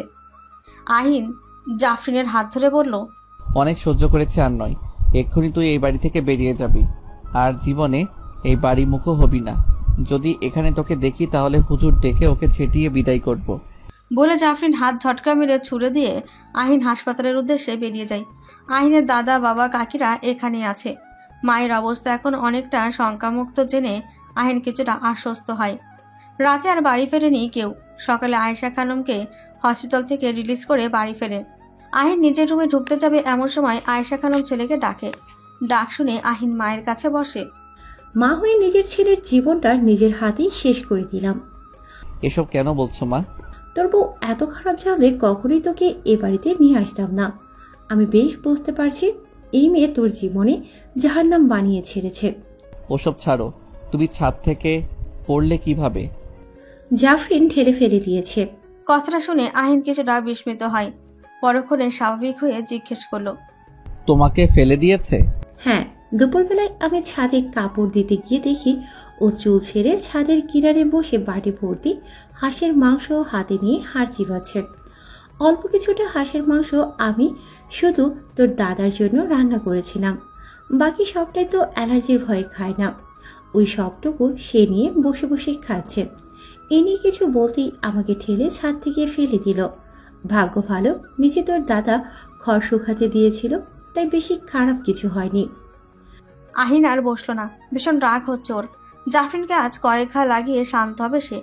ছুটে রুমে এসে জাফরিনকে ডাকতে লাগলো আহিন। রুমে কেউ নেই। কাল রাতে যেমন দেখেছিল তেমনই সব আছে। জাফরিনকে ডাকতে ডাকতে বাইরে বেরিয়ে আসে সে। অহনা ছুটে এসে বলল, ভাবি তো বাড়িতে নেই। কোথায় গেছে? সেটা জানি না, কাল রাতে তুই বেরিয়ে যাওয়ার পর আর দেখিনি। আহিন চুপচাপ রুমে ফিরে আসে। আপদ নিচে থেকে বিদায় হয়েছে ভেবে অনেকটা শান্তি পায়। এমনটা হবে জানলে অনেক আগে জাফরিনকে কড়া করে কথা বলে বিদায় করত। এত অত্যাচার যন্ত্রণা সহ্য করতে হতো না। জাফরিনের চলে যাওয়ার সংবাদে আহিনের বেশ উৎফুল্ল বোধ করতে লাগলো। জাফরিন চোখ বড় বড় করে রিফাতের দিকে তাকিয়ে আছে। রিফাত উল্টো হয়ে শূন্যে ঝুলছে। তার হাত দুটো পেছনে বাঁধা, প্রাণপণে চিৎকার করছে, কিন্তু আওয়াজটা শুধু ঘরের মধ্যে সীমাবদ্ধ। জাফরিন রিফাতের প্যান্টের মাঝাতে কষে একটা লাথি মারল। বেচারা ব্যথায় চিৎকার করে উঠল। জাফরিন তার চুল চেপে ধরে বলল, তুই তোর বন্ধুর কানে কি মন্ত্রণা দিয়েছিস? একবারে তোর শিক্ষা হয়নি তাই না? আফা, আমি কোনো মন্ত্রণা দেইনি। ও তো উল্টো আমাকে বলেছে আপনাকে বাড়ি থেকে বের করে বুদ্ধি দিতে। আর তুই এমন একটা বুদ্ধি দিলি, আমাকে কি ঘাসে মুখ রাখা ছাগল মনে হয় তোর? হ্যাঁ, লুচু ঘরের লুচু। আবার এমন একটা লাথি দিব ঝুনঝুনিগুলো হারাবি। আর কোনোদিন যদি বুদ্ধুটার আশেপাশে তোকে দেখি না। না আফা, আর কোনোদিন দেখবেন না। এবার আমাকে নিচে নামিয়ে দেন। জাফরিন চলে যাওয়ার পর রিফাতের চোখে ক্রোধের আগুন জ্বলে ওঠে। জেদে ডান হাতটা মুষ্টিবদ্ধ করে নেয়। মোতালেব খাঁ রাগান্বিত কণ্ঠে বলল, সকাল থেকে বাড়ির বউ বাড়িতে নেই, আর সেটা কেউ ভ্রুক্ষেপই করছে না। সারাদিন আমাকে কেউ জানানোরও প্রয়োজন মনে করল না। আহিন আর আয়েশা খানম একবার চোখাচোখি করে নেয়। আহিনের এসব বিরক্ত লাগছে। জাফরিন চলে গেছে, কোথায় খুশিতে একটু আয়েশ করবে তা না, এখানে দাদার বকা গিলতে হচ্ছে। আচ্ছা, দাদা যদি জাফরিনকে খুঁজে আবার এই বাড়িতে ফিরিয়ে নিয়ে আসে? এইটুকু ভেবে আহিনের মুখ শুকিয়ে যায়। জাফরিন যদি ফিরে আসে তাহলে আহিনের আর রক্ষে নেই। কথা শুনিয়ে তাড়িয়ে দেওয়ার জন্য মেয়েটা তাকে চিবিয়েই খেয়ে নেবে। আয়েশা খানম কাচুমাচু হয়ে বললেন, কি আক্কেল মেয়েটার দেখুন, ওর কাছে অহনাকে রেখে হাসপাতালে গিয়েছে সবাই, এই সুযোগে কোথায় কেটে পড়লো। সন্ধ্যা নেমে রাত হয়ে গেছে, তাও ফেরার নাম নেই। আহিনের কাকি ফাতেমা বেশ জোরালো কণ্ঠেই বললেন, দেখেন কোন নাগরের হাত ধরে পালিয়ে গেছে। এই মেয়ের মতিগতি আমার একদম ঠিক লাগে না। সেদিন রাতে পানি খাওয়ার জন্য উঠে দেখি ছাদের দরজা খোলা। ছাদের দরজায় গিয়ে দেখি এই মেয়ে এক মাথা থেকে অন্য মাথা ঘুরছে, ফিস ফিস করে একা একা কথা বলছে। আহিন একটা মস্ত ঢোক গিলে ভাবতে লাগলো জাফরিনের আসল সত্যিটা এখন বলবে কিনা। যেহেতু মা আয়েশা খানম আর তার কাকি অনেকটা আঁচ করে ফেলেছে, বললে অবিশ্বাস করবে না।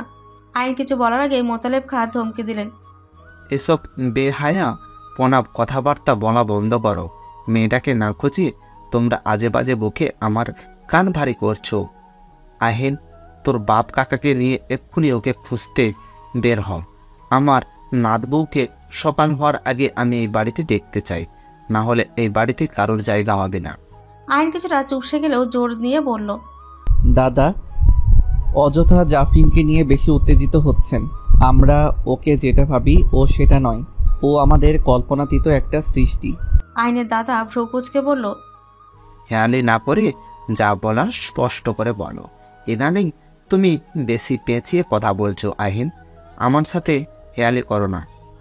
আহিন কিছু বলার আগে জাফরিন ছুটে এসে দাদার পায়ে পড়ে সালাম দেয়, তারপর পা ধরে বসে কান্নার আওয়াজ তোলে। সবাই হতভম্ব হয়ে ওর দিকে তাকিয়ে আছে। এ কি আনছিস কেন? এতক্ষণ কোথায় ছিলি তুই? জাফরিন মোতালেব খাঁর হাত জড়িয়ে ধরে কাঁদতে কাঁদতে বলে, কত আশা নিয়ে বিয়ে করে এই বাড়িতে এসেছি, ভেবেছি সবাইকে নিজের করে নিয়ে সুখে সংসার করব। এই আশা আমার আর পূরণ হলো না দাদা। কেন, কি হয়েছে? আমার স্বামী আমার সাথে ঘর করতে চায় না, কথায় কথায় ঝাড়ি দেয়, অকারণেই মারে। কাল আমাকে উনি বাড়ি থেকে বের করে দিয়েছেন। দোষ একটাই, আমি নাকি ওনার মন মতো না, ওনাকে আপনারা জোর করে বিয়ে দিয়েছেন। মোতালেব খাঁ ভয়ঙ্কর রেগে গেলেন। আহিনের দিকে তাকাতেই আহিন আমতা আমতা করে বলল, এই মেয়ে সব সত্যি বলছে না দাদা, আপনি আমার সব কথা শুনলে বুঝতে পারবেন। জাফরিন, আপনি বানিয়ে বানিয়ে মিথ্যা কেন বলছেন? এসব নাটক বন্ধ করুন। আজ আমি আপনার আসল সত্যটা সবাইকে বলেই ছাড়ব। মোতালেব খাঁ হুঙ্কার ছাড়লেন, তুমি ওকে কাল বাড়ি থেকে বের করে দিয়েছো? হ্যাঁ, কিন্তু দাদা ও এর জন্য তোমাকে এই মুহূর্তে আমি ত্যায্য করে দিতে পারি, কিংবা কোনো কঠোর শাস্তি দিতে পারি।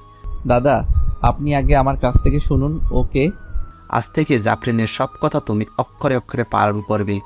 ও যা চায় তাই করবে, কোনো রকম ছাড়ি বা গায়ে হাত তুলবে না। এটাই তোমার শাস্তি। এটা যদি তুমি না মানো তবে তোমাকে আমি ত্যায্য করে এই বাড়ি থেকে বের করে দেব। আহিন চুপ হয়ে গেল। জাফরিনের মাথায় হাত বুলিয়ে মোতালেব খাঁ বললেন, ও যদি তোমার কথা অমান্য করে সাথে সাথে আমাকে জানাবে, বাকিটা আমি বুঝবো। জাফরিন আচ্ছা বলে হাতের পিঠ দিয়ে চোখ মুছতে মুছতে আহিনের দিকে তাকিয়ে চোখ টিপ দেয়। আই বুদ্ধু, বুদ্ধু ওঠ না, আই শালা ঘুম থেকে ওঠ। বলে আহিনকে এক ধাক্কা দিয়ে বিছানা থেকে ফেলে দেয় জাফরিন। আহিন চোখে মুখে বিরক্তি নিয়ে বলল, এটা কি ধরনের অসভ্যতা? আপনার জন্য কি এখন ঘুমাতে পারবো না? জাফরিন ঠোঁট কামড় দিয়ে ধরে রেখে বলল, খুব শখ হয়েছে হ্যাঁ আমাকে তাড়ানোর, কিন্তু আমি তো আগেই বলেছি আমাকে তুই তোর ঘাট থেকে কখনোই নামাতে পারবি না। কি চান কি আপনি? এভাবে কেন আমার পিছনে পড়ে আছেন? আমাকে কোলে নেই। কি?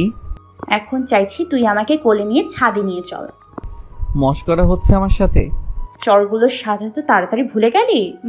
আজ তোকে চর খাওয়াবো না, বকরির কাঁচা নাড়িবুড়ি খাওয়াবো, একদম জোর করে কিলিয়ে দিব। বকরির কাঁচা রক্তাক্ত নাড়িভুড়ির দৃশ্য এবং জাফরিনের চিবিয়ে খাওয়ার শব্দ মনে পড়তেই আহিনের গা শিরশির করে বমি আসতে লাগলো। অগত্যা আহিন বাধ্য হয়ে জাফরিনকে কোলে নিয়ে ছাদে আসলো। ছাদে উঠে জাফরিনকে নামিয়ে জিহুয়া বের করে হাঁপাতে লাগলো। মেয়েটা যখন কোলে নিয়েছিল তখন তো আর মনে হয়েছিল তুলতুলে একটা পুতুল কোলে নিয়েছে। তারপর যতটা পা বাড়িয়েছে তার দ্বিগুণ করে ওজন ভারী হয়েছে। আহিনকে হাঁপাতে দেখে জাফরিন হেসে উঠল, বলল, তোর ওজন আমার থেকেও বেশি। তোর মতো ধানের বস্তাকে আমি 2 বার কোলে নিয়েছি, আর তুই একবারে কাঁদ। আহিন প্রত্যুত্তর না করে বিড়বিড় করে জাফরানকে কিসব বলতে লাগলো। তুই এখানে বস, আমি কিছুক্ষণ এখানে হাত পা ছড়িয়ে শুয়ে থাকবো। যখন আবার ঘুম এসে যাবে আমাকে কোলে তুলে ঘরে নিয়ে যাবি, না হলে কিন্তু বকরির পয়া খাওয়াবো। জাফরিন ছাদের মাঝখানে দুই দিকে হাত পা ছড়িয়ে শুয়ে পড়ল। চাঁদের পূর্ণ জ্যোৎস্না এসে ওর গায়ে পড়েছে, ওর শরীর তাতে ঝলমল করছে। শরীর থেকে এক প্রকার চোখ ধাঁধানো আলো বের হচ্ছে।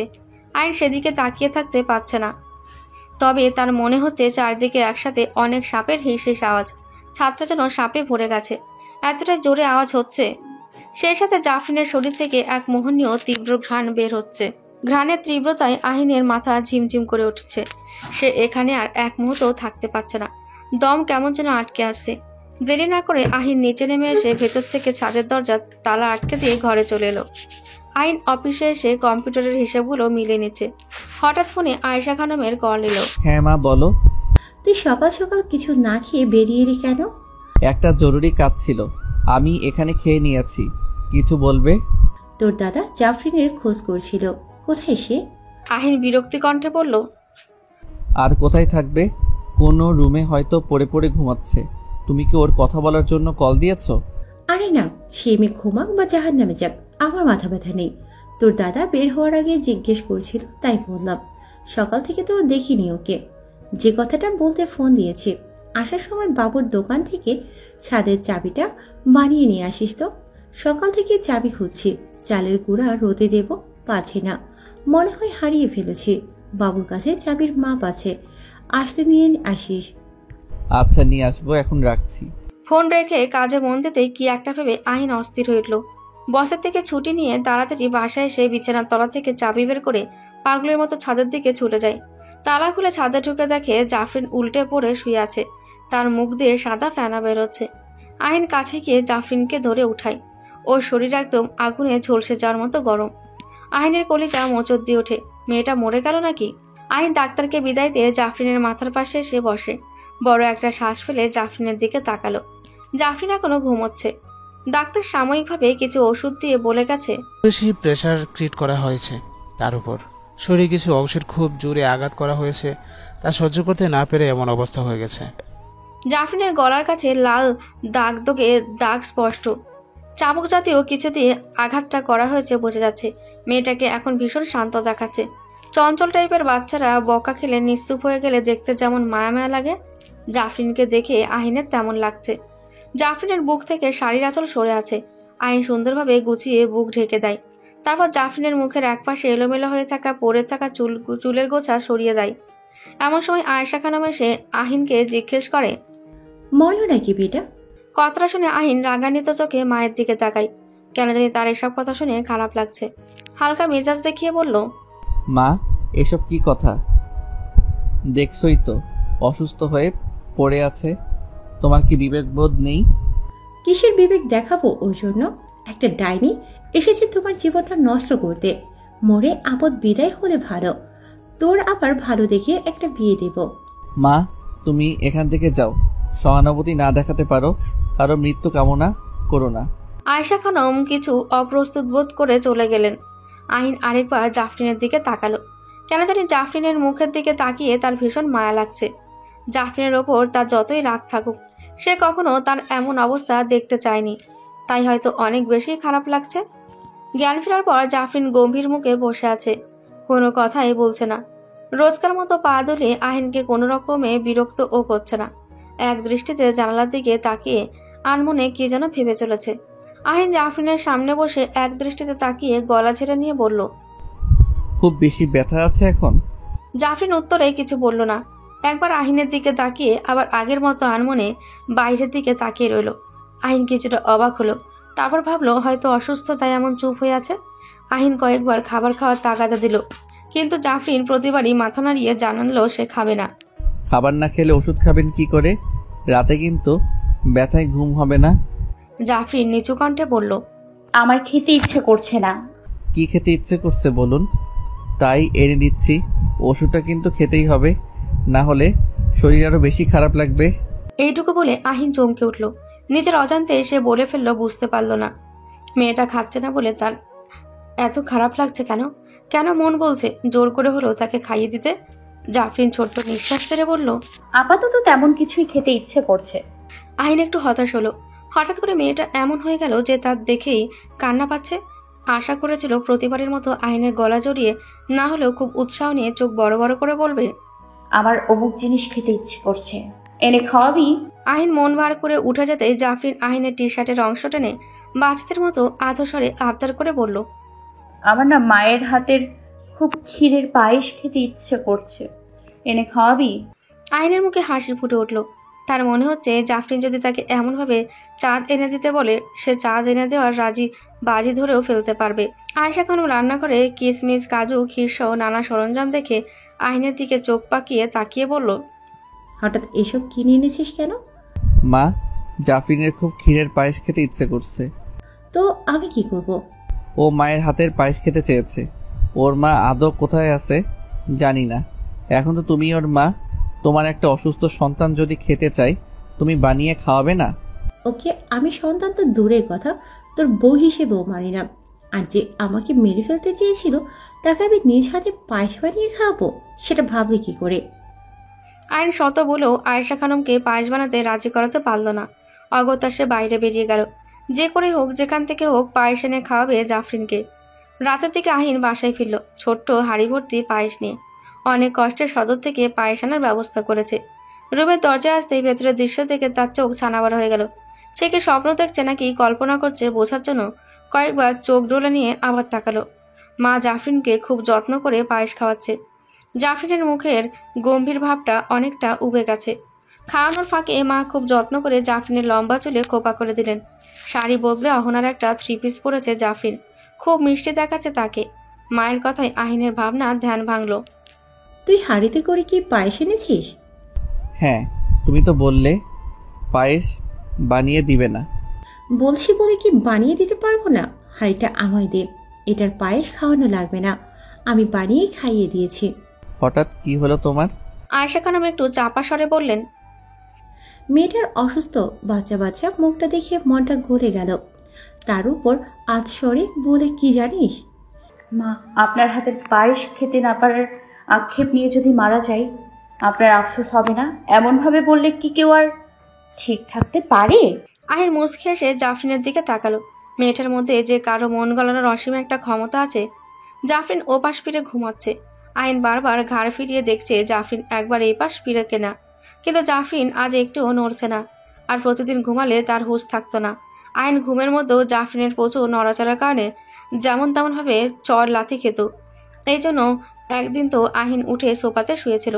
জাফরিন তার টি শার্টের কলার ধরে খাটে ফেলে বলেছিল, তুই এখানেই ঘুমাবি, তোকে ছাড়া বিছানায় কিছু একটা নাই নাই লাগে। আইন সেদিন ভ্যাবলার মতো মুখ করে ভেবেছিল, সেটাই তো, আমি না থাকলে ঘুমের মধ্যে আপনার চর থাপ্পড় কে খাবে? আর আজ অসুস্থ হয়ে মেয়েটা এতটাই চুপ হয়ে গেছে যে আজ ঘুমের মধ্যে একটুও নড়াচড়া করছে না। ব্যাপারগুলো কেন জানি আহিনের একটুও সহ্য হচ্ছে না। মনে চাচ্ছে জাফরিনকে শক্ত করে চেপে ধরে বলুক, এত চুপ হলেন কেন? আপনাকে এভাবে দেখে আমার সহ্য হচ্ছে না, একটুও সহ্য হচ্ছে না। একসময় জাফরিন ঘুমের মধ্যেই ফুপিয়ে ফুপিয়ে কেঁদে উঠল। আহিন আচমকিত হয়ে তার দিকে তাকায়। পরক্ষণে কিছু না ভেবে জাফরিনকে বুকের কাছে টেনে নিয়ে শক্ত করে চেপে ধরে বলল, ভয় পেয়েছেন? কিচ্ছু হবে না, আমি আছি তো এখানে। জাফরিন তখনও ঘুমের ঘোরে হালকা ফুপিয়ে ফুপিয়ে কাঁদছে। আহিন খুব অস্থির হয়ে বারবার জাফরিনের মাথায় হাত বোলাতে বোলাতে তাকে শান্ত করার চেষ্টা করছে। খানিক বাদে জাফরিন কান্না থামিয়ে আহিনের টি শার্ট খামচে ধরে গভীর ঘুমে আচ্ছন্ন হয়ে পড়ে। আহিন তবুও বুক থেকে সরায় না জাফরিনকে। আরও শক্ত করে বুকের কাছে চেপে ধরে জাফরিনের চুলে নাক ডুবিয়ে চুলে বিলি কেটে দিতে থাকে। জাফরিন আগে থেকে মোটামুটি অনেকটা সুস্থ।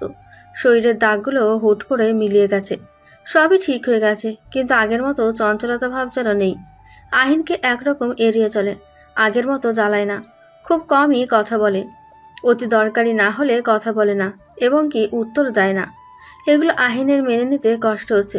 কেন জানি তার মন চাচ্ছে জাফরিন তাকে খুব বিরক্ত করুক এবং আগের মতো জ্বালাক। এসব নিয়ে আহিন খুব অশান্তিতে ভুগছে। বাসার সবার সাথে জাফরিন স্বাভাবিকভাবে কথা বলে, কিন্তু আহিনকে দেখা মাত্রই চুপ হয়ে যায়। তখন বোম মারলেও তার মুখ দিয়ে কথা বের হয় না। আহিনের কাছে খুব খারাপ লাগলেও সে জাফরিনকে মুখ ফুটে কিছুই বলে না। আহিন বই পড়তে পড়তে আর চোখে কয়েকবার জাফরিনের দিকে তাকায়। জাফরিন জানালার পাশে হেলান দিয়ে দাঁড়িয়ে কে যেন ভাবছে। আজ তাকে বেশ পবিত্র দেখাচ্ছে। চুলগুলো বেশ যত্ন করে বাঁধা। কিছুদিন ধরে সে আর চুল এলোমেলো করে রাখে না। শাড়িটাও বেশ গুছিয়ে পড়ে। বুক থেকে শাড়ির আঁচল সরে যায় না, আঁচল মাটিতে গড়াগড়ি খায় না। কিন্তু এতে আহিনের মন ভরে না। মনে হয় যেন আগের জাফরিনটাই বেশ ভালো ছিল। আমি যদি তোকে মুক্তি দিয়ে চলে যাই? জাফরিনের হঠাৎ বলা এই কথায় আহিন চমকে ওঠে। জাফরিনের মুখের দিকে তাকিয়ে বোঝার চেষ্টা করে কথাটা কি সে মজা করে বলেছে, কিন্তু জাফরিন বেশ স্বাভাবিকভাবেই কথা বলল। ঠিক বুঝলাম না। আমি যদি এখান থেকে চলে যাই, তোকে মুক্তি দিয়ে আর কখনো ফিরে না আসি? পরপর দুবার একই কথা শুনে আহিনা চুপ থাকতে পারল না। এবার তার সত্যি মনে হচ্ছে জাফরিন মজা করে কথাটা বলেনি। বইটা বন্ধ করে রেখে বলল, কোথায় যাবেন? খানিকটা নিস্তব্ধতা। জাফরিনকে চুপ থাকতে দেখে আহিন তার পাশে এসে দাঁড়ালো। জাফরিনকে আজ একদম অন্যরকম লাগছে। মনে হচ্ছে একটা ছোট্ট নিষ্পাপ বাচ্চা পৃথিবীর সব মায়া ওর স্নিগ্ধ কোমল মুখটায় জড়ো হয়েছে। জাফরিন জানালার গ্রিল ধরে বাইরের দিকে তাকিয়ে বলল, যেখান থেকে তোর জীবনে এসেছিলাম সিদ্ধান্ত নিয়ে ফেলেছি, আমি চিরদিনের মতো তোর থেকে দূরে চলে যাব। কথাটা শুনে আহিনের বুকটা কেমন মোচড় দিয়ে উঠল। এক অজানা কষ্টে তার মন ভার হয়ে এলো। কেন এমন হচ্ছে তার? কেনই বা এসেছিলেন আর কেনই চলে যাবেন? সেসব না হয় অজানাই থাক। সত্যিই চলে যাবেন? কথাটা বলতে গিয়ে আহিনের চোখ দুটো ছলছল করে উঠল। সেটা লুকানোর জন্য অন্যদিকে মুখ ফিরিয়ে নিল সে। জাফরিনের আহিনের দিকে তাকিয়ে একটা উপহাসের হাসি দিয়ে বলল, সেটাই তো চেয়েছিলি, কত চেষ্টাই না তোর বৃথা গেল। আহিন জাফরিনকে কিভাবে বোঝাবে? সে আজ খুব করে চাচ্ছে জাফরিন তার কাছে থাকুক, তাকে খুব করে জ্বালাক। এটা ঠিক, জাফরিনকে একসময় সে অনেক তাড়াতে চেয়েছিল জাফরিন তার জীবন থেকে দূর হোক। কিন্তু আজ তার চলে যাওয়ার কথা ভাবলেই বুকের বাঁ পাশটা চিনচিন করে ওঠে। আহিনের প্রচন্ড শখ হচ্ছে জাফরিনের হাত দুটো শক্ত করে চেপে ধরে বলতে, আপনি কোথাও যেতে পারবেন না, সারা জীবন আমার কাছেই থাকবেন। কিন্তু কেমন যেন ইতস্তত বোধ হচ্ছে তার। ভীষণ ভয় হচ্ছে অধিকার দেখাতে। জাফরিনকে এভাবে বলে কি সে বুঝতে পারবে জাহিনের মনে কি চলছে? কেন আহিন চাচ্ছে না সে চলে যাক? জাফরিন শান্ত দৃষ্টিতে আহিনের দিকে তাকিয়ে বলল, জানিস আমি খুব খারাপ একটা পড়ি, তাদের দলের অন্তর্ভুক্ত যারা মানুষের ক্ষতি করে বেড়ায়। আমার কাজই হচ্ছে অন্যকে তিলে তিলে কষ্ট দিয়ে মেরে ফেলা কিংবা পাগল করে দেয়া। কথাগুলো শুনে আহিনের কোনো রিয়াকশনই হচ্ছে না। তার এসব শুনতে ভালো লাগছে না একদমই। আহিন প্রসঙ্গ পাল্টাতে বলল, এখন কি আমার উপর অতিষ্ঠ হয়ে চলে যাওয়ার সিদ্ধান্ত নিলেন? কারো উপর আমার সিদ্ধান্ত নির্ভর করে না, কারো কোনো কিছুই আমাকে স্পর্শ করে না। আমি যে সিদ্ধান্ত নেই তাতে আমি অচল থাকি। আহিনের কেমন জানি কান্না পেয়ে যাচ্ছিল। ভেবেছিল কথার এক পর্যায়ে জাফরিনের হাত টেনে তাকে শক্ত করে জড়িয়ে ধরে বলবে, কোথাও যাবেন না আপনি? আপনাকে ছাড়া থাকার কথা ভাবলেই আমার কষ্ট হয়। কিন্তু সেটা বলার মতো মানসিকতা জাফরিন ভেঙে দিল। আহিন এখন আর মনের ভাবটা জাফরিনকে প্রকাশ করতে চায় না, কারণ জাফরিন তাকে বুঝিয়ে দিয়েছে কারো কথায় তার সিদ্ধান্ত বদলাবে না। আহিনের খুব অভিমান হলো। সেও সিদ্ধান্ত নিল জাফরিনকে সে আটকাবে না। সে নিজের ইচ্ছেতে এসেছে, সে নিজের ইচ্ছেতেই চলে যাচ্ছে। কারো কথা ভাবার প্রয়োজন বোধ করছে না। এমন একটা স্বার্থপরকে নিজের মনের কথা বলে কিছুতেই ছোট হবে না আহিন। নিজেকে সামলে নিয়ে বলল, কখন চলে যাবেন তাহলে? জাফরিন ছোট্ট করে একটা দীর্ঘশ্বাস ফেলল। মাঝ আঙুলের ডগা দিয়ে চোখের কোণে জমে থাকা পানিটা মুছে নিয়ে বলল, যে কোনো সময়। ভালো থাকবেন, যেখানে থাকুন আপনার ভালো থাকাটাই কামনা করি। বলে আহিন রুম থেকে বেরিয়ে গেল।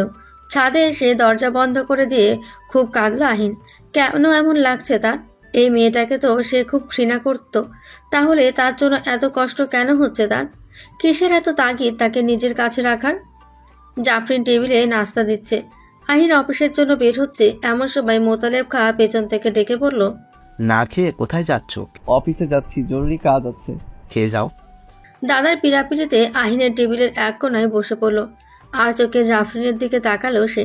চুপচাপ লক্ষ্মী মেয়ের মতো সবাইকে নাস্তা দিচ্ছে জাফরিন। পাতা রঙের সোনালি পাড়ের একটা শাড়ি পরেছে সে। চুলগুলো মাঝ বরাবর সিঁথি করে কোনো রকমে হাত খোপা করা। দুই একটা চুল মুখের সামনে এসে বিরক্ত করছে। শাড়ির আঁচলটা সরাসরি বৌদের মতো কোমরে গুজে রেখেছে। আহিনা সহ্য করতে পারল না, চোখ সরিয়ে নিল। জাফরিনের এমন সংসারী রূপ দেখে বিশ্বাস করতে ইচ্ছে হচ্ছে জাফরিনের সাথে ভীষণ সুখের একটা দাম্পত্য জীবনে আবদ্ধ আছে সে, যার সংসার ভালোবাসায় পরিপূর্ণ। জাফরিনের এমন কোমলময়ী মুখ দেখে আর আবেগপ্লুত অসম্ভব ভাবনা ভাবতে চায় না আহিন। তাই খুব তড়িঘড়ি করে অফিসের জন্য বেরিয়ে যেতে চেয়েছিল। কিন্তু এখন মনে হচ্ছে জাফরিন এড়িয়ে চলা তার পক্ষে সম্ভব না। কোনো একটা শক্তি তাকে বারবার জাফরিনের দিকে টেনে আনছে, কিন্তু আহিন যা ভাবছে তা আদৌ কখনোই সম্ভব নয়। জাফরিন এটা হয়তো মেনেও নেবে না, তাই যেভাবেই হোক জাফরিনের থেকে নিজেকে দূরে সরিয়ে রাখতে হবে। আকাশ কুসুম বিস্তীর্ণ আবেগের স্বপ্ন দেখে নিজেকে কষ্ট দেওয়া উচিত হবে না, তাহলে জাফরিন চলে গেলে নিজেকে স্বাভাবিক রাখতে পারবে না। জাফরিন আহিনকে পেছন থেকে ডেকে ব্যাগে টিফিন বক্স চুকিয়ে দিল। আহিন আর একবারও জাফরিনের চোখের দিকে তাকালো না। ফেরার সময় আমার জন্য রজনীগন্ধা ফুল নিয়ে আসতে পারবি? আহিন কিছু না বলে চলে যেতে নিলেই জাফরিন পথ আগলে দাঁড়িয়ে বলল, উত্তর দিলি না যে? আহিন আর নিজেকে ধরে রাখতে পারল না। মেয়েটা কেন অযথা মায়া বাড়াচ্ছে জানে না সে। এগুলোতে আহিনের কেবল কষ্টই হবে। চলে যখন যাবে আর এ সব কিছুর কি প্রয়োজন? কি চাচ্ছে জাফরিন? আরও আবেগপ্রবণ হয়ে আহিন জাফরিনের বিরহ মেনে নিতে না পেরে নিঃশ্বাস বন্ধ হয়ে মারা যাক। আহিনের কড়া গলায় বলল, কি সমস্যা? চলে যাওয়ার আগে এসব ন্যাকামি কেন করছেন? কি বোঝাতে চাচ্ছেন? জাফরিন মুখ কালো হয়ে গেল। আহিন সেটা দেখল না। জাফরিনের পাশ কেটে বেরিয়ে গেল। জাফরিন ঘড়ির দিকে তাকালো। বরাবর রাত 10টা বাজে। আহিন এখনও ফেরেনি, অথচ ওর অফিস 9টায় ছুটি হয়। জাফরিন নিজে নিজে কিছুক্ষণ হাসলো, তারপর প্রচণ্ড কান্নায় ভেঙে পড়ল। সে ঠিকই ভেবেছে আহিন তাকে চায় না। আহিনও খুব করে চাচ্ছে সে তার থেকে দূরে চলে যাক। এতদিন আহিনের সব সহ্য করে নেওয়া, তার প্রতি কেয়ারিংগুলো কে সে ভালোবাসা ভেবে ভুল করেছিল। তাই কাল রাতে আহিনের স্ত্রীরূপে আজীবন থাকার কথা চিন্তা করেছিল। ভেবেছিল আহিন হয়তো তাকে বুকে টেনে নিয়ে বলবে, কোথাও যাবেন না আপনি। কিন্তু জাফরিনের সব ভাবনা ভুল। এই কয়েকদিনের কেয়ারিং সহ্য করে নেওয়া, এইগুলো আহিন বাধ্য হয়ে করেছিল। প্রথমে তাই মনে হয়েছিল জাফরিনের, তাই সে চুপচাপ থেকে নিজেকে প্রস্তুত করে নিয়েছিল এখান থেকে চলে যাওয়ার জন্য।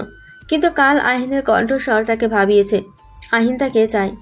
আজ সকালে আচরণ বুঝিয়ে দিয়েছে আহিন কখনোই জাফরিনকে চায়নি। আহিন শহরের ফুল দোকান থেকে একগুচ্ছ রজনীগন্ধার ছড়া কিনল। বড় বড় নরম তুলতুলে রসগোল্লা ভর্তি বড় সাইজের হাঁড়ি নিয়ে বাড়ির দিকে রওনা দিল। সকালের আগের মাথায় জাফরিনের সাথে খারাপ আচরণ করার পর থেকেই তার মনটা খচখচ করছে। তার মন খুব করে বলছে জাফরিনকে একবার অন্তত না চলে যাওয়ার অনুরোধ করতে, মনের কথাটা বলতে, তারপর যা হবার তা হবে। এসব শুনে যদি জাফরিন চলে যায়, তাও আহিনের এইটুকুই আফসোস থাকবে না। জাফরিনকে নিজের মনের কথাটা বলতে না পারলে সারাটা জীবন একটা কঠিন কষ্টে জ্বলে মরবে সে। তাই আজ যাই হোক সে বলবেই। আহিন ঘড়ির দিকে তাকায়, 10:50। মফস্বল শহরের ফুলের দোকানে রজনীগন্ধা পায়নি, তাই সদরে এসেছে। তাতেই এত দেরি হয়ে গেল। খুব ছটফট লাগছে তার, কখন বাড়ি পৌঁছবে আর কখন জাফরিনকে মনের কথাটা জানাবে। জাফরিন কি উত্তর দেবে সেটা জানার জন্য সে উদগ্রীব হয়ে আছে। আহিন রজনীগন্ধা আর রসগোল্লা নিয়ে রুমে ঢুকলো। রুমে কোথাও জাফরিন নেই। ছাদে বাড়ির পেছনে বাচ্চারেও দেখে এলো, সেখানেও জাফরিনকে পেল না। আহিনের চেঁচামেচিতে বাড়ির সবাই জেগে গেল। কেউই বলতে পারল না জাফরিন কোথায়। সবাই তাকে শেষবার রুমে ঢুকতে দেখেছিল। আহিনের আর বুঝতে বাকি ছিল না জাফরিন তাকে ছেড়ে সত্যিই চলে গেছে, আর কখনোই সে আহিনের কাছে ফিরবে না। আহিনের অনুভূতিগুলোকে সে দাম দিল না। আহিন উদাস চোখে সিলিং ফ্যানের দিকে তাকিয়ে আছে। তার মনে হচ্ছে এখনই হয়তো জাফরিন সেখানে দৃশ্যমান হবে এবং পা দোলাতে দোলাতে চোখ বড় বড় করে আহিনের দিকে তাকিয়ে হাসি দেবে। আহিনের চোখ দুটো মুহূর্তে ঝাপসা হয়ে এলো। সে শোয়া থেকে উঠে বসে এক হাতে মাথার চুল মুঠো করে ধরে চোখ বুজে রাখে। জাফরিন তো তার মনের কথা সব বুঝতো, এটা বুঝতে পারেনি সে খুব করে চাইছিল জাফরিন তার কাছে থাকুক। আর ভাবতে পারছে না আহিন, জাফরিনকে ছাড়া ঘরটা ভীষণ শূন্য লাগছে। আয়েশা খানম পাশে দাঁড়িয়ে ছেলেটার মাথায় আলতো করে হাত রাখলেন। আহিন চমকে উঠে ঠিক হয়ে বসলো। তো ভাবি কি সে ফিরে আসবে? সে মায়া লাগাতে এসেছিল, মায়া লাগিয়ে চলে গেছে। তার যদি যাওয়ারই হতো, তোকে মেনে নিতে কষ্ট হচ্ছিল বুঝলে, আরো আগে কেন গেল না? আমি জানি না, এসব নিয়ে কোনো প্রশ্ন করো না মা। আয়েশা খানম চুপ হয়ে গেলেন। ছেলে তা স্বীকার করুক না করুক, দুজনের মধ্যে কিছু তো একটা হয়েছে, যার জন্য জাফরিন কাউকে কিছু না জানিয়ে চলে গেছে। আয়েশা খানমের একবার মনে হলো শ্বশুরকে জিজ্ঞেস করবে জাফরিন তার বাপের বাড়ি গেছে কিনা। পরক্ষণে মনে পড়ল তার শ্বশুর তাকে আগেই বলেছিলেন জাফরিন এতিম, ছোটবেলায় তার জায়গা হয় এতিমখানায়। মেয়েটার জন্য বেশ টান অনুভব করেছেন তিনি। আহিন অভিমানে প্রথম জাফরিনের কথা মনে আনতে না চাইলেও এখন খুব খারাপ লাগে, মনে না এনে থাকতে পারে না। রাতে ছাদে উঠে বসে থাকে এই আশায় জাফরিন আবার ফিরবে। অহনা কফির কাপটা টেবিলের ওপর রেখে নিচু গলায় বলল, তুই ভাবি রাগ ভাঙিয়ে ফিরিয়ে আনতে পারিস না? আহিন কফির কাপটা তুলে চুমুক দিয়ে ভাবতে থাকে। অহনাকে জাফরিন চর মারার পরও অহনা কোনো টু শব্দ করেনি, জাফরিনের ওপর রাগও করেনি। অথচ ওকে কেউ একটু বকে দিলে তার সাথে তুলকালাম করে ছাড়ে। অহনাকে কাছে ডেকে পাশে বসায় আহিন। সত্যি করে একটা কথা বলবি? কি কথা? জাফরিন তোকে সেদিন চর মেরেছিল কেন? অহনা চুপ হয়ে নিচের দিকে তাকিয়ে থাকে। লজ্জায় তার মুখ লাল বর্ণ ধারণ করেছে। মনে মনে ভাবছে ভাইয়াকে কিভাবে বলবে সে কথা। অহনা আস্তে করে বলল, সেই কথা আমি তোকে বলতে পারবো না। কেন, কি এমন করেছিস তুই যে তোকে চর মারলো? ভাবি বারবার সাবধান করার পরও তার কথা শুনিনি, তাই শাসন করেছে। এর চেয়ে আর বেশি কিছু বলতে পারবো না। আহিন আর জোর করলো না, অন্য প্রসঙ্গে বলল, তোর মনে হয় জাফরিন ছাদ থেকে মাকে ফেলে দিতে পারে? অহনা চোখ তুলে আহিনের দিকে তাকায়। এটা আমার বিশ্বাস হয় না ভাইয়া। আমার মনে হয় মা মাথা ঘুরে পড়ে গিয়েছিল। ভাবির সাথে তখন তো একটু মন কষাকষি ছিল, তাই হয়তো ভাবির ঘাড়ে দোষ দিতে চেয়েছে। আহিন চুপ করে রইল। এই কথাটা গ্রহণযোগ্য হলো এটা মানতে পারছে না। মা যদি জাফরিনকে মিথ্যা বলে দোষী করতে চাইতো তবে এটা কখনোই বলতে পারতো না। জাফরিন পা দোলাতে দোলাতে খাবলা তুলে মাংস খাচ্ছিল। সব কেমন যেন এলোমেলো লাগছে তার। কোনো হিসাবে জাফরিন ক্ষতি করতে পারে বলে মনে হয় না, কোনো হিসাবে পুরো উল্টোটাই মনে হয়। মোতালেব খা আধশোয়া অবস্থায় চোখ বুজে আছেন। এমন সময় আহিন সালাম দিয়ে তার পাশে বসলো। মোতালেব খা সালামের উত্তর দিয়ে পা গুটিয়ে বসে আহিনের দিকে তাকালেন। ছেলেটার মুখ চোখ অনেক শুকিয়ে গেছে। আহিন শান্ত গলায় জিজ্ঞেস করলো, দাদা আপনি জানেন জাফরিন কোথায় যেতে পারে? যদি জানতাম এক্ষুনি ওকে ঘাড় ধরে এখানে নিয়ে আনতাম, কিন্তু আগে এটা জানা দরকার ও এখান থেকে কেন চলে গেল।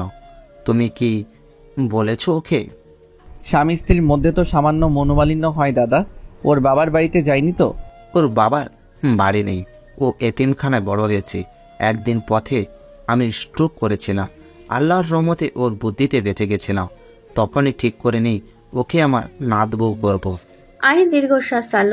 তাহলে তার ধারণায় ঠিক, জাফরিন যে একজন পরী এই বিষয়ে দাদাও অবগত নন। কিন্তু জাফরিনকে এখন খুঁজবে কোথায় সে? কোথায় পাবে তাকে? জাফরিনকে ছাড়া থাকতে তার কষ্ট হচ্ছে ভীষণ। জাফরিন বেহুশ অবস্থায় বদ্ধ ঘরে চিত হয়ে পড়ে আছে।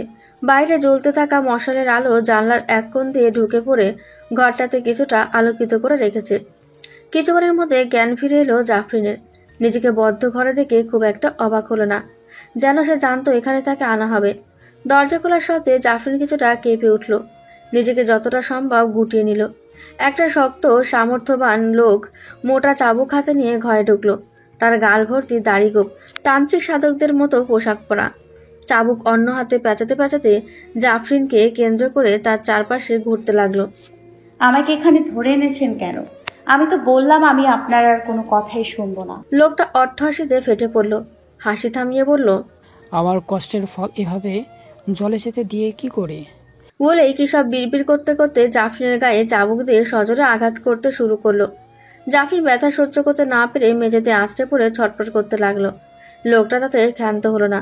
জামার কোটর থেকে কি সব বের করে জাফরিনের গায়ে ছুঁড়ে মারল। ওইসব গায়ে পড়তেই জাফরিনের শরীরে জ্বালা শুরু করলো। অনেক হয়েছে, এবার আমার প্রতিশোধ নিতেই হবে বলে আরেকজন ঘরটিতে ঢুকলো। জাফরিন চোখটা পুরোপুরি মেলার চেষ্টা করে দেখতে চাইল কে সে। কিছুটা বিস্মিত হয়ে অস্পষ্ট স্বরে রাগ মিশ্রিত স্বরে বলল, লুচু বেটা। রিফাত লোকটার হাত থেকে চাবুক নিয়ে জাফরিনকে আঘাত করা শুরু করলো। একটু থেমে বলল, কি ভেবেছিস আমার এত বড় ক্ষতি করে তুই পার পেয়ে যাবি? এই দিনটারই তো অপেক্ষায় ছিলাম আমি। আজ সবকিছু শোধ নিয়ে ছাড়বো। জাফরিন লাল চোখে রিফাতের দিকে তাকালো। ওইভাবে তাকাস না, আজ তোর কিছু করার ক্ষমতা নেই। তোর মৃত্যুর সময় এসে গেছে। এত খুশি হোস না, আমি যে কতটা ভয়ঙ্কর হতে পারি সেটা তুই হাড়ে হাড়ে টের পাবি। রিফাত আবার চাবুক চালাতে চালাতে বলল, সেই সুযোগ তোকে আর দিব না আমি। তোর স্বামীর হাতে তোকে মারবো। রিফাত লোকটার দিকে তাকিয়ে বলল, আপনি সেই ব্যবস্থা করুন। ওকে, আমি বোতলে ভরে দিচ্ছি। আপনি সেটা কোনো এক নির্জন জায়গায় কিছু একটা দিয়ে পুঁতে দিবেন। সে জায়গায় যদি তার স্বামী তাজা রক্ত ঢেলে আগুন ধরিয়ে দেয়, সে আগুনে পড়ে মরবে জাফরিন। বলে লোকটা জাফরিনকে বোতলবন্দি করলো। রিফাত বোতলটা হাতে নিয়ে বলল, এবার দেখ আমার প্রতিশোধ কতটা ভয়ঙ্কর হয়। জাফরিন কি করবে বুঝে উঠতে পারল না। আহিন কি সত্যিই রিফাতের কথায় তাকে মেরে ফেলবে? রিফাত আহিনকে মন খারাপ করে বসে থাকতে দেখে বলল, জাফরিন চলে গেছে, তাতে তোর তো খুশি হওয়ারই কথা। এই ডাইনিটাকে তো তুই তাড়াতে চেয়েছিস। আহিন খেপে গিয়ে বলল, ও মোটেও ডাইনি নয়। হ্যাঁ, একসময় চেয়েছিলাম, এখন ওকে ফিরে পেতে চাই আমি। রিফাত প্রকোচকে আহিনের দিকে তাকায়। ভেবেছিল আহিনকে জাফরিনকে মারার উপায়টা বলে দিয়ে নিজের প্রতিশোধ পূরণ করবে। এখন যা মনে হচ্ছে আহিন জাফরিনের প্রতি দুর্বল হয়ে গেছে। এই অবস্থায় সত্যিটা বলে আহিন তো জাফরিনকে মারবেই না, উল্টা রিফাতকে উত্তম মাধ্যম দিবে। কিন্তু সে তো কিছুতেই নিজের এত কষ্ট বৃথা যেতে দিবে না। যে করেই হোক আহিনের হাতেই জাফরিনকে মারবে। জাফরিনের পুরা দৃশ্য দেখে অনেক আনন্দ লাগবে তার। একটা কাজ কর, তুই জাফরিনকে ফিরে পেতে পারিস। খুশিতে আহিনের চোখ চকচক করে উঠল। সে রিফাতের হাত জড়িয়ে বলল, কিভাবে সম্ভব? রিফাত ঠোঁটের হাসিটা প্রসন্ন করে আশ্বাসের দৃষ্টিতে আহিনের দিকে তাকায়। সুযোগের সদ্ব্যবহার করার এই তো সময়। দাও দাও করে জ্বলতে থাকা আগুনের শিখার দিকে তাকিয়ে আছে আহিন আর রিফাত। আহিনের চোখ দুটো আশায় চকচক করছে। এবার জাফরিন তার কাছে ফিরে আসবে। রিফাতের খুব মন খুলে হাসতে ইচ্ছে করছে। তার বহুদিনের ক্রোধ আর মেটাচ্ছে। বোতলের কাঁচ গলার শব্দ তাকে খুব আনন্দিত করছে। ওই বোতলে থাকা বন্দি জাফরিন নিশ্চয়ই আর্তনাদ করতে করতে জোরে ছাই হয়ে যাচ্ছে। ভেবেই রিফাতের শান্তি লাগছে। রিফাত কাঁপতে কাঁপতে হাত জোর করলো অবয়বটার সামনে। তার নাক চোখ দিয়ে অনবরত ফোঁটা ফোঁটা রক্ত ঝরছে। এত জোরে জোরে কয়েকবার তাকে আছাড় মারা হয়েছে যে শরীরের একটা অঙ্গ প্রত্যঙ্গ নাড়াতে পারছে না। আধখোলা প্যান্টটা রক্তে ভিজে যাচ্ছে। যেটুকু সম্বল ছিল তাও কেটে দেওয়া হয়েছে। ব্যথায় মনে হচ্ছে আজ সে মরেই যাবে। অবয়বটা হাসিতে ফেটে পড়তে পড়তে বলল, আগেই বলেছিলাম আমার ভয়ঙ্কর রূপ তোকে নিমিষেই শেষ করে দিতে পারে। কাউকে ছাড়বো না আমি। রিফাতের দম যেন বন্ধ হয়ে আসছে। মেঝেতেই মরার মতো পড়ে রইল সে। পেছনে কারোর উপস্থিতি টের পেয়ে আহিন নড়ে চড়ে পেছনে ফিরে তাকালো। শূন্য ছাদে আর কাউকে দেখতে পেল না সে। তবুও মনে আসার সঞ্চার হলো জাফরিন ফিরে আসেনি তো। কিছু বুঝে ওঠার আগেই তাকে শূন্যে তুলে জোরে আছাড় দেওয়া হলো। আছাড় খেয়ে এসে একটুর জন্য নিচে না পড়ে ছাদের কার্নিশে আটকে ঝুলে রইল। তখনই তার সামনে দৃশ্যমান হলো বিরাট আকৃতির অবয়ব। আহিন ভয় পেয়ে ভালো করে তাকালো। অবয়বের চোখ দুটো আগুনের গোলার মতো, দৃষ্টি দিয়ে ভস্ম করে দেওয়ার মতো। সোনালি স্বর্ণের চুলগুলো তীরের ফলার মতো সূক্ষ্ম। বাতাসে বারবার নড়ে উঠছে। পরনে মোটা কালো জোব্বা। এত ভয়াবহ চেহারা দেখেও আহিনের চিন্তা দেরি হলো না, এই তার জাফরিন। এত ব্যথার মধ্যেও তার মুখে হাসি ফুটে উঠল। চোখ দুটো খুশিতে টলমল করছে। কিছু বলার আগে জাফরিন তার গলা চেপে শূন্যে উড়িয়ে অন্য একটা নির্জন জায়গায় নিয়ে এলো। আহিনের কষ্ট হচ্ছে। এত জোরে আগে কখনো জাফরিন তার গলা চেপে ধরেনি। এক্ষুনি যেন রুহুটা তার গলা থেকেই বের হয়ে জানবে। অবয়বটা নির্জন জায়গায় এনে মাটিতে ছুঁড়ে মারল আহিনকে। আহিন সেভাবেই পড়ে রইল। এক বিন্দু জোর পাচ্ছে না উঠে বসার। এদিকে তার ঠোঁট ফেটে রক্ত পড়ছে। আহিন ঘাটটা ঘুরিয়ে চারিদিকে তাকালো। এখানে ঘন বাঁশঝাড় ছাড়া আর কিছুই চোখে পড়ছে না। পরে সে জায়গাটা চিনতে পারল। এটাই সে পুরনো পরিত্যক্ত কবরস্থান, যেখানে সে পরশুদিন রিফাত সহ এসে আগুন জ্বালিয়েছিল। আহিন অসহায় চোখে জাফরিনের দিকে তাকালো। পাশে বড় একটা আগুনের গোলা জ্বলছে। জাফরিন সেটার দিকে তাকিয়ে আছে। আহিন কাঁপা গলায় বলল, জাফরিন, আমি জানতাম তুমি ফিরে আসবে। কথাটা শুনে জাফরিন রাগ মিশ্রিত চাহনিতে আহিনের দিকে তাকালো।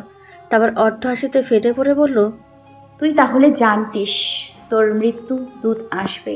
আহিন কিছু বলার আগে জাফরিন আবার বলতে লাগলো, আমাকে তুই আগুনে পুড়িয়ে মারতে চেয়েছিস না? আজ তোকেই গোলার মধ্যে ফেলে আমি পুড়িয়ে মারবো। তখন বুঝবি মৃত্যু যন্ত্রণা কতটা কষ্টের হয়। অবাক হয়ে গেল জাফরিনের কথা শুনে। সে ঠিক বুঝতে পারছে না জাফরিন এসব কি বলছে। আমি তোমাকে মারতে চেয়েছি, এসব কি বলছো? চালাকি করছিস আমার সাথে? তোর কোনো চালাকি আজ খাটবে না। আমি কি তোর কোনো ক্ষতি করেছি নাকি? তোর পরিবারের করেছি বল, তাও তোর এত ক্ষোভ আমার উপর? একটা ভুল তো আমি ঠিকই করেছি। তোর মতো একজনকে নিয়ে সারা জীবন সংসার করতে চেয়েছি, কিন্তু আমি চলেও যেতে চেয়েছি। তুই আমাকে বারবার আটকেছিস।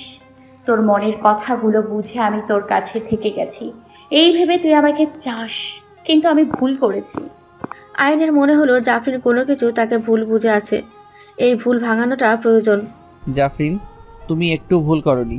তুই জানো আমি কত আশা নিয়ে সেই রাতে রজনীগন্ধা নিয়ে ফিরেছিলাম, কিন্তু এসে তোমাকে পেলাম না। চুপ কর বেঈমান, তোরা মানুষরা আসলেই খারাপ। আজ বুঝলাম আমরা এমনি এমনি তোদের ক্ষতি করতে আসি না। তোদের মতো অজাত বেঁচে আছে বলেই আমরা স্বাভাবিক জীবনযাপন করতে পারি না, নিজের পরিবারকে কাছে পাই না। বলে জাফরিন দু হাতে মুখ ঢেকে কাঁদতে লাগলো। আইন ঠিক কি বলে জাফরিনকে বোঝাবে বুঝতে পারছে না। তার শুধু মনে হচ্ছে আজ যদি জাফরিনকে কিছু বলতে না পারে সারা জীবনেও পারবে না। জাফরিন আজ তার ভয়ঙ্কর আসল রূপ নিয়ে এসেছে। হয়তো আহিনকে মেরে সে শান্ত হবে। আহিনের মধ্যে আফসোস নেই, জাফরিনকে তো আর সে কম কষ্ট দেয়নি। জাফরিন, আমি তোমাকে কিছু বলতে চাই। তোর কোনো কথার ফাঁদে আমি পড়তে চাই না। তোরা মানুষেরা দুর্বলতার সুযোগকে খুব ভালোই কাজে লাগাস। আজ তোকে আমি সেটা করতে দিব না। তোকে এই আগুনের গোলায় ফেলেই পুড়িয়ে মারবো। বলে আহিনকে ওপরে তুলে নিয়ে বলের মতো আগুনের গোলার মাঝে ছুড়ে দিল জাফরিন। জাফরিনের চোখ বারবার ঝাপসা হয়ে আসছে। একজন মানুষের জন্য তার গোত্রের কেউ এভাবে চোখের পানি ফেলেছে কিনা তার জানা নেই। আফসোস আর কষ্ট দুটোই হচ্ছে তার। ইস, যদি সে আহিনের কাছে কখনো না আসতো। আহিনের পিঠের খানিকটা আগুনের আঁচে পুড়ে গেছে। সে ক্ষতস্থানে জাফরিন হাত বোলাতে বোলাতে কাঁদছে। সে পারেনি আহিনকে পুড়িয়ে মারতে। কেমন এক অজানা মায়া তাকে গ্রাস করেছিল। আবেগের কাছে তার বিবেক হার মেনে গেল। আগুনে পোড়ার আগে সে আহিনকে তুলে নিয়ে আসে। রাগের চেয়ে ভালোবাসার শক্তি আসলেই অনেক বেশি। আয়েশা খানম এসে দরজায় নক করে। জাফরিন তাড়াতাড়ি চোখ মুছে চাদরটা আহিনের ঘাড় অব্দি টেনে দরজা খোলে। আয়েশা খানম জাফরিনকে বুকে টেনে দুগালে চুমু খেয়ে বলে, স্বামীর উপর রাগ করে সংসার ছেড়ে যেতে আছে পাগলি মেয়ে। জাফরিন থ হয়ে আয়েশা খানমের বুকের কাছে পড়ে রইল। সবাই কেন তার আফসোস বাড়াচ্ছে। এই মমতাময়ীকে একদিন সে ছাদ থেকে ফেলে মারতে চেয়েছিল, কিন্তু এই মহিলা সব ভুলে গিয়ে তাকে নিজের মেয়ের মতো আপন করে নিয়েছেন। এর মধ্যে অহনা বড় এক আচারের বয়াম হাতে করে নিয়ে এনে বলে, ভাবি দেখো, তোমার জন্য আমি আচার বানিয়ে রেখেছি, 1 ঘন্টায় খেয়ে শেষ করো তো দেখি। তারপর জাফরিনের হাতটা চেপে ধরে বলল, দোহাই তোমার, আমার পাগল ভাইটা যাই বলুক এভাবে রাগ করে আর কখনো যেও না ভাবি। জাফরিনের ভীষণ কাঁদতে ইচ্ছে হচ্ছে। এত ভালোবাসার ঋণ শোধ করার ক্ষমতা তার সত্যি নেই। এরা তাকে কখনো তার আসল রূপ ব্যবহার করতে দেবে না। তার যত খারাপই থাকুক না কেন, এই ভালোবাসায় সবটা মিহিয়ে যাবে। আহিন জাফরিনকে চুপ করে বসে থাকতে দেখে বলল, মারনি আমায়? জাফরিন পা দোলাতে দোলাতে আচারের গোটা চুষতে চুষতে বলল, তোকে মারলে জ্বালাতাম কাকে? হ্যাঁ। আহিন এক লাফে উঠে এসে জাফরিনকে ধরে বলল, তাহলে সত্যিটার থেকে পালিয়ে বেড়াচ্ছ কেন? আমার সত্যিটা এর থেকেও বেশি ভয়ঙ্কর। আমি এসেছিলাম তোদের পরিবারের ক্ষতি করতে। তোদের পরিবারের ওপর কেউ কুনজর ফেলেছে, সেই কারণে এক তান্ত্রিক আমাকে পাঠিয়েছে অল্প অল্প যন্ত্রণা দিয়ে তোদের শেষ করতে। তার কথা কেন শুনেছ? আমি সেই 10 বছর বয়স থেকে তার হাতে বন্দী। আমার মতো অনেকেই তার হাতে বন্দী। তারাও আমার মতো জানে না তাদের মা বাবাকে। আমাদের কাজ শুধু তার হুকুম তালিম করা। আমাদেরকে বশ করে যত খারাপ কাজ আছে সব করতে বাধ্য করেছে। কথা না শুনলে তার পালিত জিন দিয়ে শারীরিক অত্যাচার করত কিংবা মেরে ফেলত। চাবুকের বাড়ি এক একটা চামড়া ভেদ করে মাংসে দেবে যেত। কথাগুলো শুনে আহিনের শরীরের পশম দাঁড়িয়ে যায়। আমার মাঝে মাঝে মনে হয় আমি কোনো খারাপ পরী নই। আমাকে যেমনভাবে চালনা করা হয়েছে, যে পরিবেশে ছিলাম আমি ঠিক তেমনই হয়েছি। ক্ষতি করতে এসেও করনি কেন? পারিনি। আমি যাকে কালিমা পড়ে বিয়ে করেছি তার ক্ষতি করতে মন সায় দেয়নি। তবে তান্ত্রিক আমাকে একা পাঠায়নি, সাথে আর একটা জঘন্য জিনকেও পাঠিয়েছিল, যে তোমার বোন অহনার গোসলের সময় তার নগ্ন শরীর দেখে তার সাথে সঙ্গম করতে চেয়েছিল। এই জন্যই আমি অহনাকে বারবার নগ্ন হয়ে গোসল করতে বারণ করেছিলাম। তার বাচ্চা মন এসব আমলে নেয়নি, তাই সেদিন বাধ্য হয়ে শাসন করেছিলাম। তোমার মাকেও আমি ফেলিনি। সেই জিন আমার শরীরের রন্ধ্রে প্রবেশ করে এসব করেছে। সেদিন রাতে তোমার কি হয়েছিল?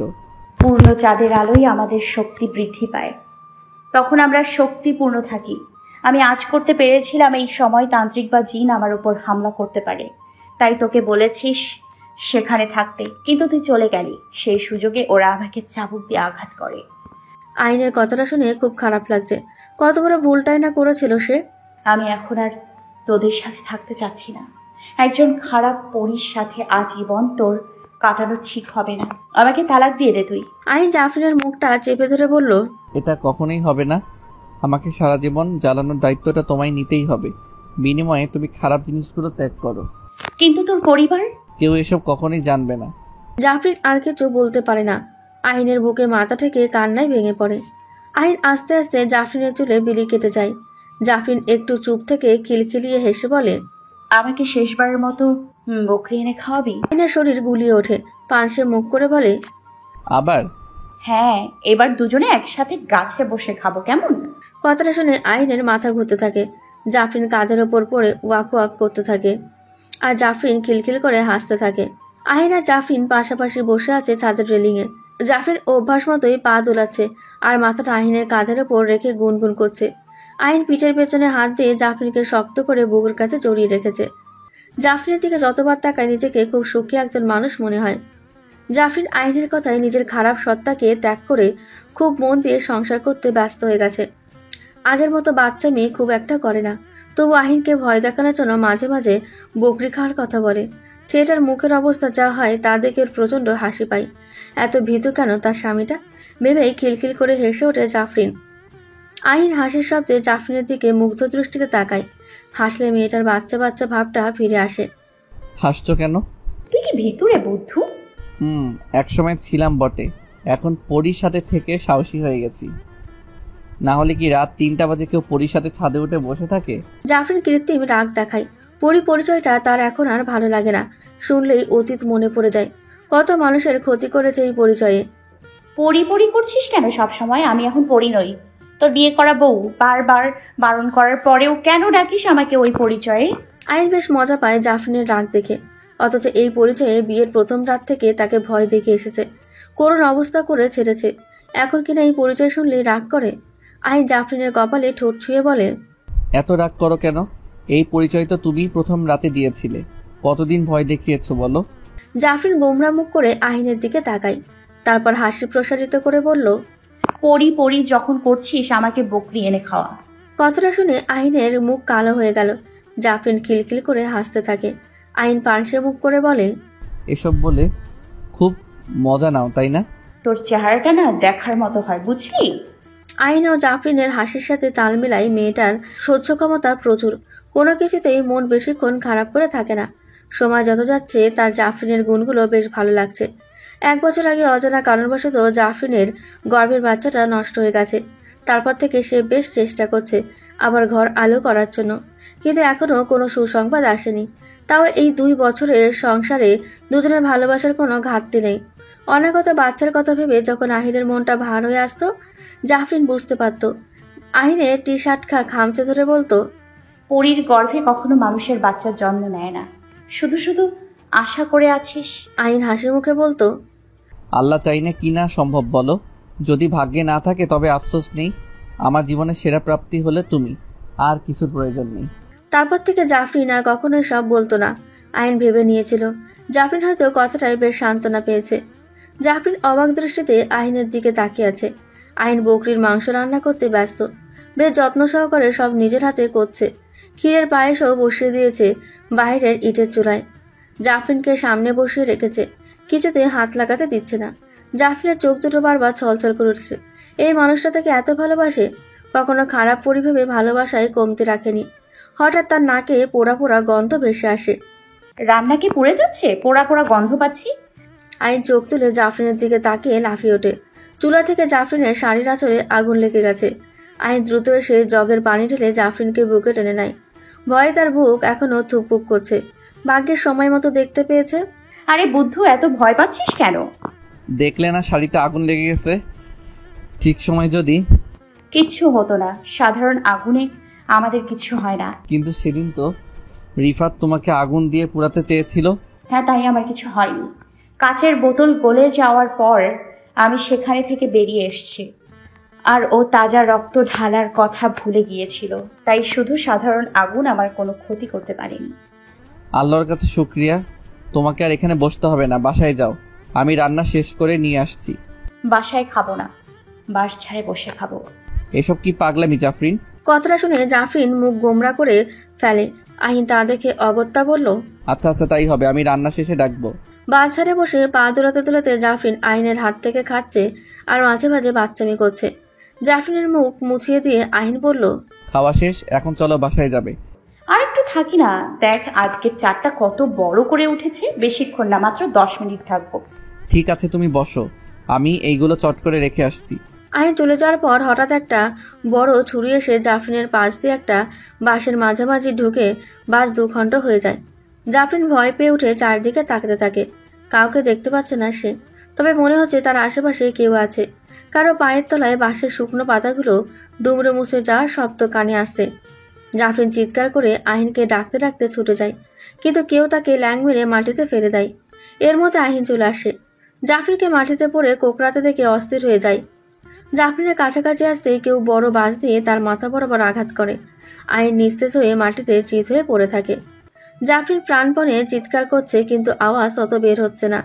ঠোঁটের কাছে এসে শূন্যে মিলিয়ে যাচ্ছে। আহিনের শরীরের উপর বসে মুখোশধারী লোকটা শান্তোয়া ছুরি দিয়ে আস্তে আস্তে আহিনের গলা কাটতে থাকে, যেন কোরবানির গরু জবাই করছে। আহিনের রক্তে মাটি ভেজে যাচ্ছে, তার গলা দিয়ে হোস হোস শব্দ বেরোচ্ছে। জাফরিন এই দৃশ্য নিজের চোখে সহ্য করতে না পেরে ডুকরে কেঁদে ওঠে। বারবার মাটি থেকে উঠে দাঁড়ানোর চেষ্টা করে, কিন্তু পারছে না। মনে হচ্ছে তার উপর বিশাল আকৃতির পাথর চাপিয়ে দেওয়া হয়েছে। আহিনের সদ্য তাজা রক্ত মাখানো ছুরি নিয়ে মুখোশধারী জাফরিনের সামনে এসে দাঁড়ায়, তার চুলের মুঠি ধরে দাঁড় করায়। ততক্ষণে চেহারা থেকে মুখোশ সরে যায়। জাফরিনের চিনতে দেরি হয় না, এই সেই রিফাত। কিন্তু সে তো শুনেছিল রিফাত মারা গেছে। তাহলে? বিশ্রী একটা হাসি দেয় রিফাত। জাফরিনের রাগে গা থরথর করে কাঁপছে। রিফাতের পেট বরাবর ঘুষি মারে সে। রিফাত তাল সামলাতে না পেরে বাসদারের ভেতর পড়ে যায়। জাফরিন ছুটে পালিয়ে যেতে চায়, কিন্তু দুর্ভাগ্য ইটের সাথে হোঁচট খেয়ে পড়ে যায়। রিফাত উঠে এসে জাফরিনের শাড়ির আঁচল তার গলায় পেঁচিয়ে দিয়ে টানতে থাকে।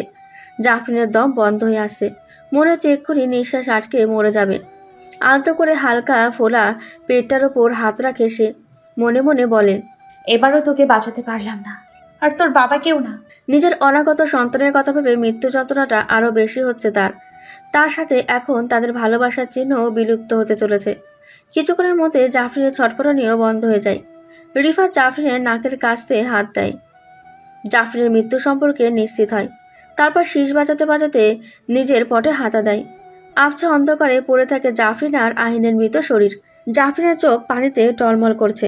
তা দেখে আহিন জাফরিনের কাছে টেনে নিল, দুহাতে মুখটা জড়িয়ে ধরে বলল, সব ঠিক আছে, চিন্তা করো না। জাফরিন নিজেকে সামলাতে না পেরে আহিনের বুকে মাথা ঠেকে দিয়ে কান্না করতে লাগলো। আল্লাহর রহমতে আহিন সম্পূর্ণ ঠিক আছে। কিছুক্ষণের জন্য মনে হয়েছিল সে আহিনকে হারিয়ে ফেলেছে। আহিনের ছদ্মবেশে যখনও জিনটা এসেছিল জাফরিনের উপর হামলা করতে, কিন্তু রিফাতকে দেখে হতবিহ্বল হয়ে যায়। কিছু বুঝে ওঠার আগেই রিফাতের বিশেষ ছুরিতে তার প্রাণ যায়। জাফরিনের মনটা খচখচ করছিল যে তার উপর কেউ হামলা করতে পারে, তাই সে সবসময় আয়াতুল কুরসির অংশ নিজের সাথে রেখেছিল। আর সে রাতে শাড়ির আঁচলে তার সত্যি দম বন্ধ হয়ে আসছিল। কোনো উপায় না পেয়ে কিছু সময়ের জন্য দম আটকে রেখে গলা আড়ষ্ট করে রাখে, তাই গলায় কোনো চাপ পড়েনি, কেবল মৃতের অভিনয় করেছিল মাত্র। কিন্তু রিফাতকে সে ছাড়বে না। রিফাতের কথা ভেবেই তার চোখ মুখ রাগে লাল হয়ে গেল। আমি ওই ব্যাটাকে কিছুতেই ছাড়বো না। দুবারও আমার হাত থেকে বাঁচলেও এইবার আর বাঁচবে না। শান্ত হও, তোমাকে কিছু করতে হবে না। আমি চাই না আমাদের বেবি আর তোমার কোনো ক্ষতি হোক। তুমি এখন নিজেকে নিয়ে একটু সচেতন হও। ওই জানোয়ারটাকে এমনি এমনি ছেড়ে দিব? ওর ব্যবস্থা আমি করব। এই বাচ্চাটা আমাদের কতদিনের প্রতীক্ষা ছিল। ওর জন্য তুমি সবকিছু ত্যাগ করে শক্তিবিহীন একটা সাধারণ পরী হয়ে বেঁচে আছো। তুমি ওর সাথে এখন কিছুতেই পারবে না। ও হয়তো জানতো তোমার মাঝে আর কোনো অশরীরী শক্তি নেই, তাই এভাবে আক্রমণ করার সাহস দেখিয়েছে। জাফরিন একটু চুপ থেকে বলল, আমার তার মনে হয় না ওর মৃত্যুর মুখ থেকে ফিরে এসেও আমার উপর হামলা করতে পারত। করেনি, কারণ সে আমাকে তখনও পরেই ভেবেছিল। তার হাতে যে ছুরিটা ছিল তা কোনো সাধারণ ছুরি ছিল না। বেচারা বরাবরই খেলায় কাঁচা। আমাকে ছুরি দিয়ে মারতে এসে আঁচল জড়িয়ে মেরে চলে যায়। সে ভুলেই গিয়েছিল ছুরিটা ছাড়া সে আমার মতো পরীকে মারতে পারবে না। ওকে আমি ছাড়বো না, ওর শাস্তি ওকে ঠিক পেতে হবে। এই বেটা ভীষণ একরোখা। তুই কি ওর সাথে পারবি? আমাকে একটা সুযোগ দে, আমি ওকে একটা উপযুক্ত শিক্ষা দিয়ে আসি। না, তুমি কিছু করবা না। কেন বুঝতে পারছো না? এতে হিতে বিপরীত হতে পারে। তুমি শক্তিহীন জানলে ও তোমাকে কিছুতেই বাঁচিয়ে রাখবে না, সাথে আমাদের বাচ্চাকেও না। কিন্তু তুই কি করবি? পুলিশে দিব ওকে। তোর মনে হয় ওকে পুলিশ সোজা করতে পারবে?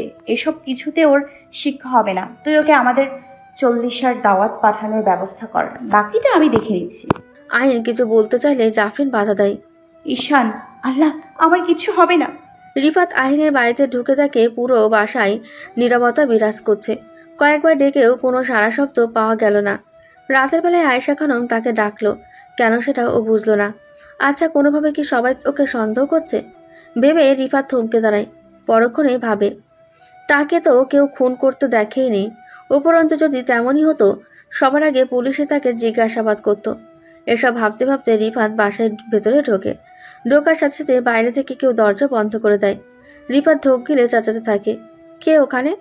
এমন সময় বাসার সব আলো নিভু নিভু করতে করতে বন্ধ হয়ে যায়। রিফাত সামনে তাকিয়ে দেখে জাফরিন সাদা শাড়ি দাঁড়িয়ে আছে, তার মুখে রক্ত লেগে আছে। জাফরিন জোরে জোরে হেসে বলে, 40 খেতে এসছিস তাই না? আজ তো আমি তোর 40 খাবো, তোর মাংস দিয়ে। মরে গিয়ে ভালোই হয়েছে, তোর ঘাড় মোটকে মাংস খাওয়ার সুযোগ পেলাম। রিফাত ভয়ে ঠক ঠক করে কাঁপতে লাগলো। সবকিছু তার মাথার ওপর দিয়ে যাচ্ছে। জাফরিন মরে গিয়েও তাকে মারার জন্য ফিরে এসেছে। এইবার তো জাফরিন তাকে নিশ্চিত ছাড়বে না। পালাতে যাবে এমন সময় তার গায়ে নাড়ি ভুড়ি রক্ত এসে পড়ল। সে আর স্থির থাকতে পারল না, অজ্ঞান হয়ে মেঝেতে লুটিয়ে পড়ল। জাফরিন এসে রিফাতকে ভালো করে দেখলো, ব্যাটা ভয়ে অজ্ঞান হয়ে গেছে। এইটুকু সাহস নিয়ে এত বড় একটা কাজ করতে এসেছিল। আহিন জাফরিনের পাশে এসে দাঁড়ায়। মারা গেল নাকি? না, ভয়ে অজ্ঞান হয়েছে মাত্র।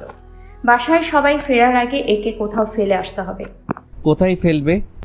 যেখানে সে আমাকে মারার চেষ্টা করেছিল, লোক ডাকিয়ে একেও সেখানে ফেলে দিয়ে আয়। তার আগে লোকেদেরকে বলবি একে যেন পাগলের ইঞ্জেকশন দিয়ে দেয়। লুচু বেটা। আয়েশা বেগম বিমর্ষ চোখে হসপিটালের করিডোরে বসে আছেন। জাফরিন গর্ভবতী কথাটা শুনে উনি যতটা না খুশি হয়েছেন, তার চেয়ে বেশি দুশ্চিন্তায় ভুগছেন। জাফরিনকে বাইরে থেকে দেখে কেউ বুঝতে পারবে না সে গর্ভবতী।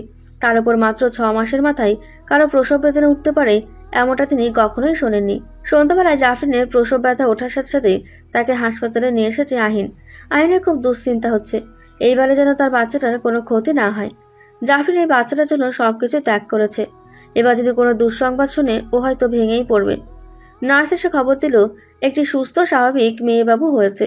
আহিন খুব খুশি হলো। আয়েশা খানম কেন জানি খুশি হতে পারছেন না। তার মনে হচ্ছে এসব কোনো কিছু স্বাভাবিক নয়। জাফরিনের কাছে এসে দেখলেন তার সবেমাত্র জ্ঞান ফিরেছে। তিনি জাফরিনের পাশে বসলেন। নার্স এসে দোলনায় বাচ্চাটাকে রেখে গেলেন। আয়েশা খানম সেদিকে একবার তাকালেন না। জাফরিন কিছু বলার আগে তার হাত ধরে বলতে শুরু করলেন, তুই যদি আমাকে সত্যি তোর মা ভেবে থাকিস তবে বল এসবের পিছনে কারণ কি? কেন 6 মাসের মাথায় তোর ডেলিভারি হলো? জাফরিন আয়েশা খানমের এই অবস্থা দেখে থ হয়ে গেল। কি বলবে বুঝতে পারছিল না। তাও এই মানুষটিকে সে মা ভেবেছে, তাকে তো মিথ্যা বলতে পারবে না। আসলে মা, আমি মানুষ নই, একজন পরী, তাই অস্বাভাবিকভাবেই এসব ঘটেছে। আয়েশা খানম 420 ভোল্টের শক খাওয়ার মতো চেহারা করে বললেন, তার মানে এই মেয়েটা পরীর মেয়ে? আমার বংশধর কিনা আমাদের ভিন্ন এক জাতি? জাফরিনকে কিছু বলার সুযোগ না দিয়ে বললেন, তুমি আমার ছেলের জীবনে থাকবে না। আমি কখনোই এমন নাতনিকে মেনে নিতে পারবো না। তাকে দেখলেই আমার ভয় করবে, শরীর ঘিনঘিন করবে। এর চেয়ে তুমি আমার ছেলেকে ছেড়ে যেখান থেকে এসেছো তোমার মেয়েকে নিয়ে সেখানে চলে যাও। বেঁচে থাকতে তোমার আর তোমার মেয়ের মুখ যেন আমি না দেখি। তুমি আমাদের সবাইকে ঠকিয়েছ। জাফরিন কাঁদতে কাঁদতে মেয়েটাকে কোলে নিল। মাশাল্লাহ, দেখতে পরীর মতো সুন্দর, আইনের মতো চেহারা হয়েছে একদম। এর মুখ কেন এরা দেখতে চায় না? পরীর তো সে, দোষ তো তার। এর জন্য বাচ্চা মেয়েটাকে কেন দূরে সরিয়ে দেবে? আইন আয়েশা খানমের পাশে দাঁড়িয়ে বলল, মা, তাহলে তো আমিও তোমাদেরকে ঠকিয়েছি। আমি তো প্রথম দিন থেকে জানতাম জাফরিন একজন পরী, শুধু পরী নয়, খারাপ ধরনের পরী। তাও আমি ওর সাথে এত বছর সংসার করেছি, কারণও খারাপ নয়। এই বাচ্চাটাকে যে তুমি এত কটু কথা বলছো, এই মেয়েকে পৃথিবীতে আনার জন্য সবকিছু ত্যাগ করেছে, এমনকি নিজের শক্তি স্বভাব সব বাচ্চাটার উপর কোনো প্রভাব পড়তে দেয়নি। তুই কেন বুঝতে পারছিস না? এই মেয়েও তার মায়ের মতো হবে। ও পরীর মেয়ে জানার পর আমার আর ওকে নাতনি বলে মানতে ইচ্ছে হবে না। তাহলে তুমি তোমার ছেলেকে হারানোর প্রস্তুতি নাও, আমরা এখান থেকে অন্য কোথাও চলে যাব। বোমা, অবসরের খাবারটা দিয়ে যাও, আমি খাইয়ে দেব। তুমি বরং খেয়ে একটু ঘুমাও। জাফরিন খাবারটা আয়েশা খানমের পাশে রেখে আঁচলে হাত মুছতে মুছতে হাসি দেয়। তার 6 মাসের মেয়েটিকে এখন শাশুড়ি দেখাশোনা করেন। এক মুহূর্তের জন্য কোলছাড়া করতে চান না। অন্য নাম রাখা হলেও উনি পরীর মেয়ে অপসরী রেখেই ডাকেন। আহিন জাফরিনকে বসে বসে পা দুলাতে দেখে বলে, এত খুশি কি নিয়ে?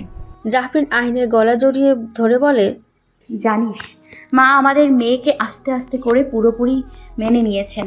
সেদিন নিজের ছেলেকে হারানোর ভয়ে মানতে বাধ্য হলেও এখন তার নাতনিকে খুব ভালোবেসে মেনে নিয়েছে। আসলে আমাদের মেয়েটাই এমন, যাকে ভালো না বেসে থাকা যাবে না। অবশ্য তার মা পরিটাও এমনই। জাফরিনের আগের মতোই খিলখিলিয়ে হেসে ওঠে। আমাদের মেয়ের তো আকিকা করতে হবে। কি দিয়ে করা হবে? জাফরিন একগাল হাসি দিয়ে বলে, বকরি। এইবার কিন্তু ডাবল, একটা মেয়ের জন্য আর একটা মেয়ের মায়ের জন্য। আর রান্না করবে কিন্তু মায়ের বাপ, চাইলে সেও আমাদের সাথে খেতে পারে। আহিন নিজের মুখ চেপে ধরে বলে, শান্তি দিবা না? জাফরিন আগের মতো বাচ্চাদের মতো হেসে ওঠে। আহিনের জ্বালাতে তার যে ভীষণ ভালো লাগে, আর তার এই বাজে স্বভাব কোনোদিনই যাবে না। নিয়মিত ভালোবাসার গল্প শুনতে এবং পড়তে আমাদের অন্ধবিশ্বাস চ্যানেলটি সাবস্ক্রাইব করে পাশে থাকা বেল আইকনটি ক্লিক করুন। ধন্যবাদ সবাইকে।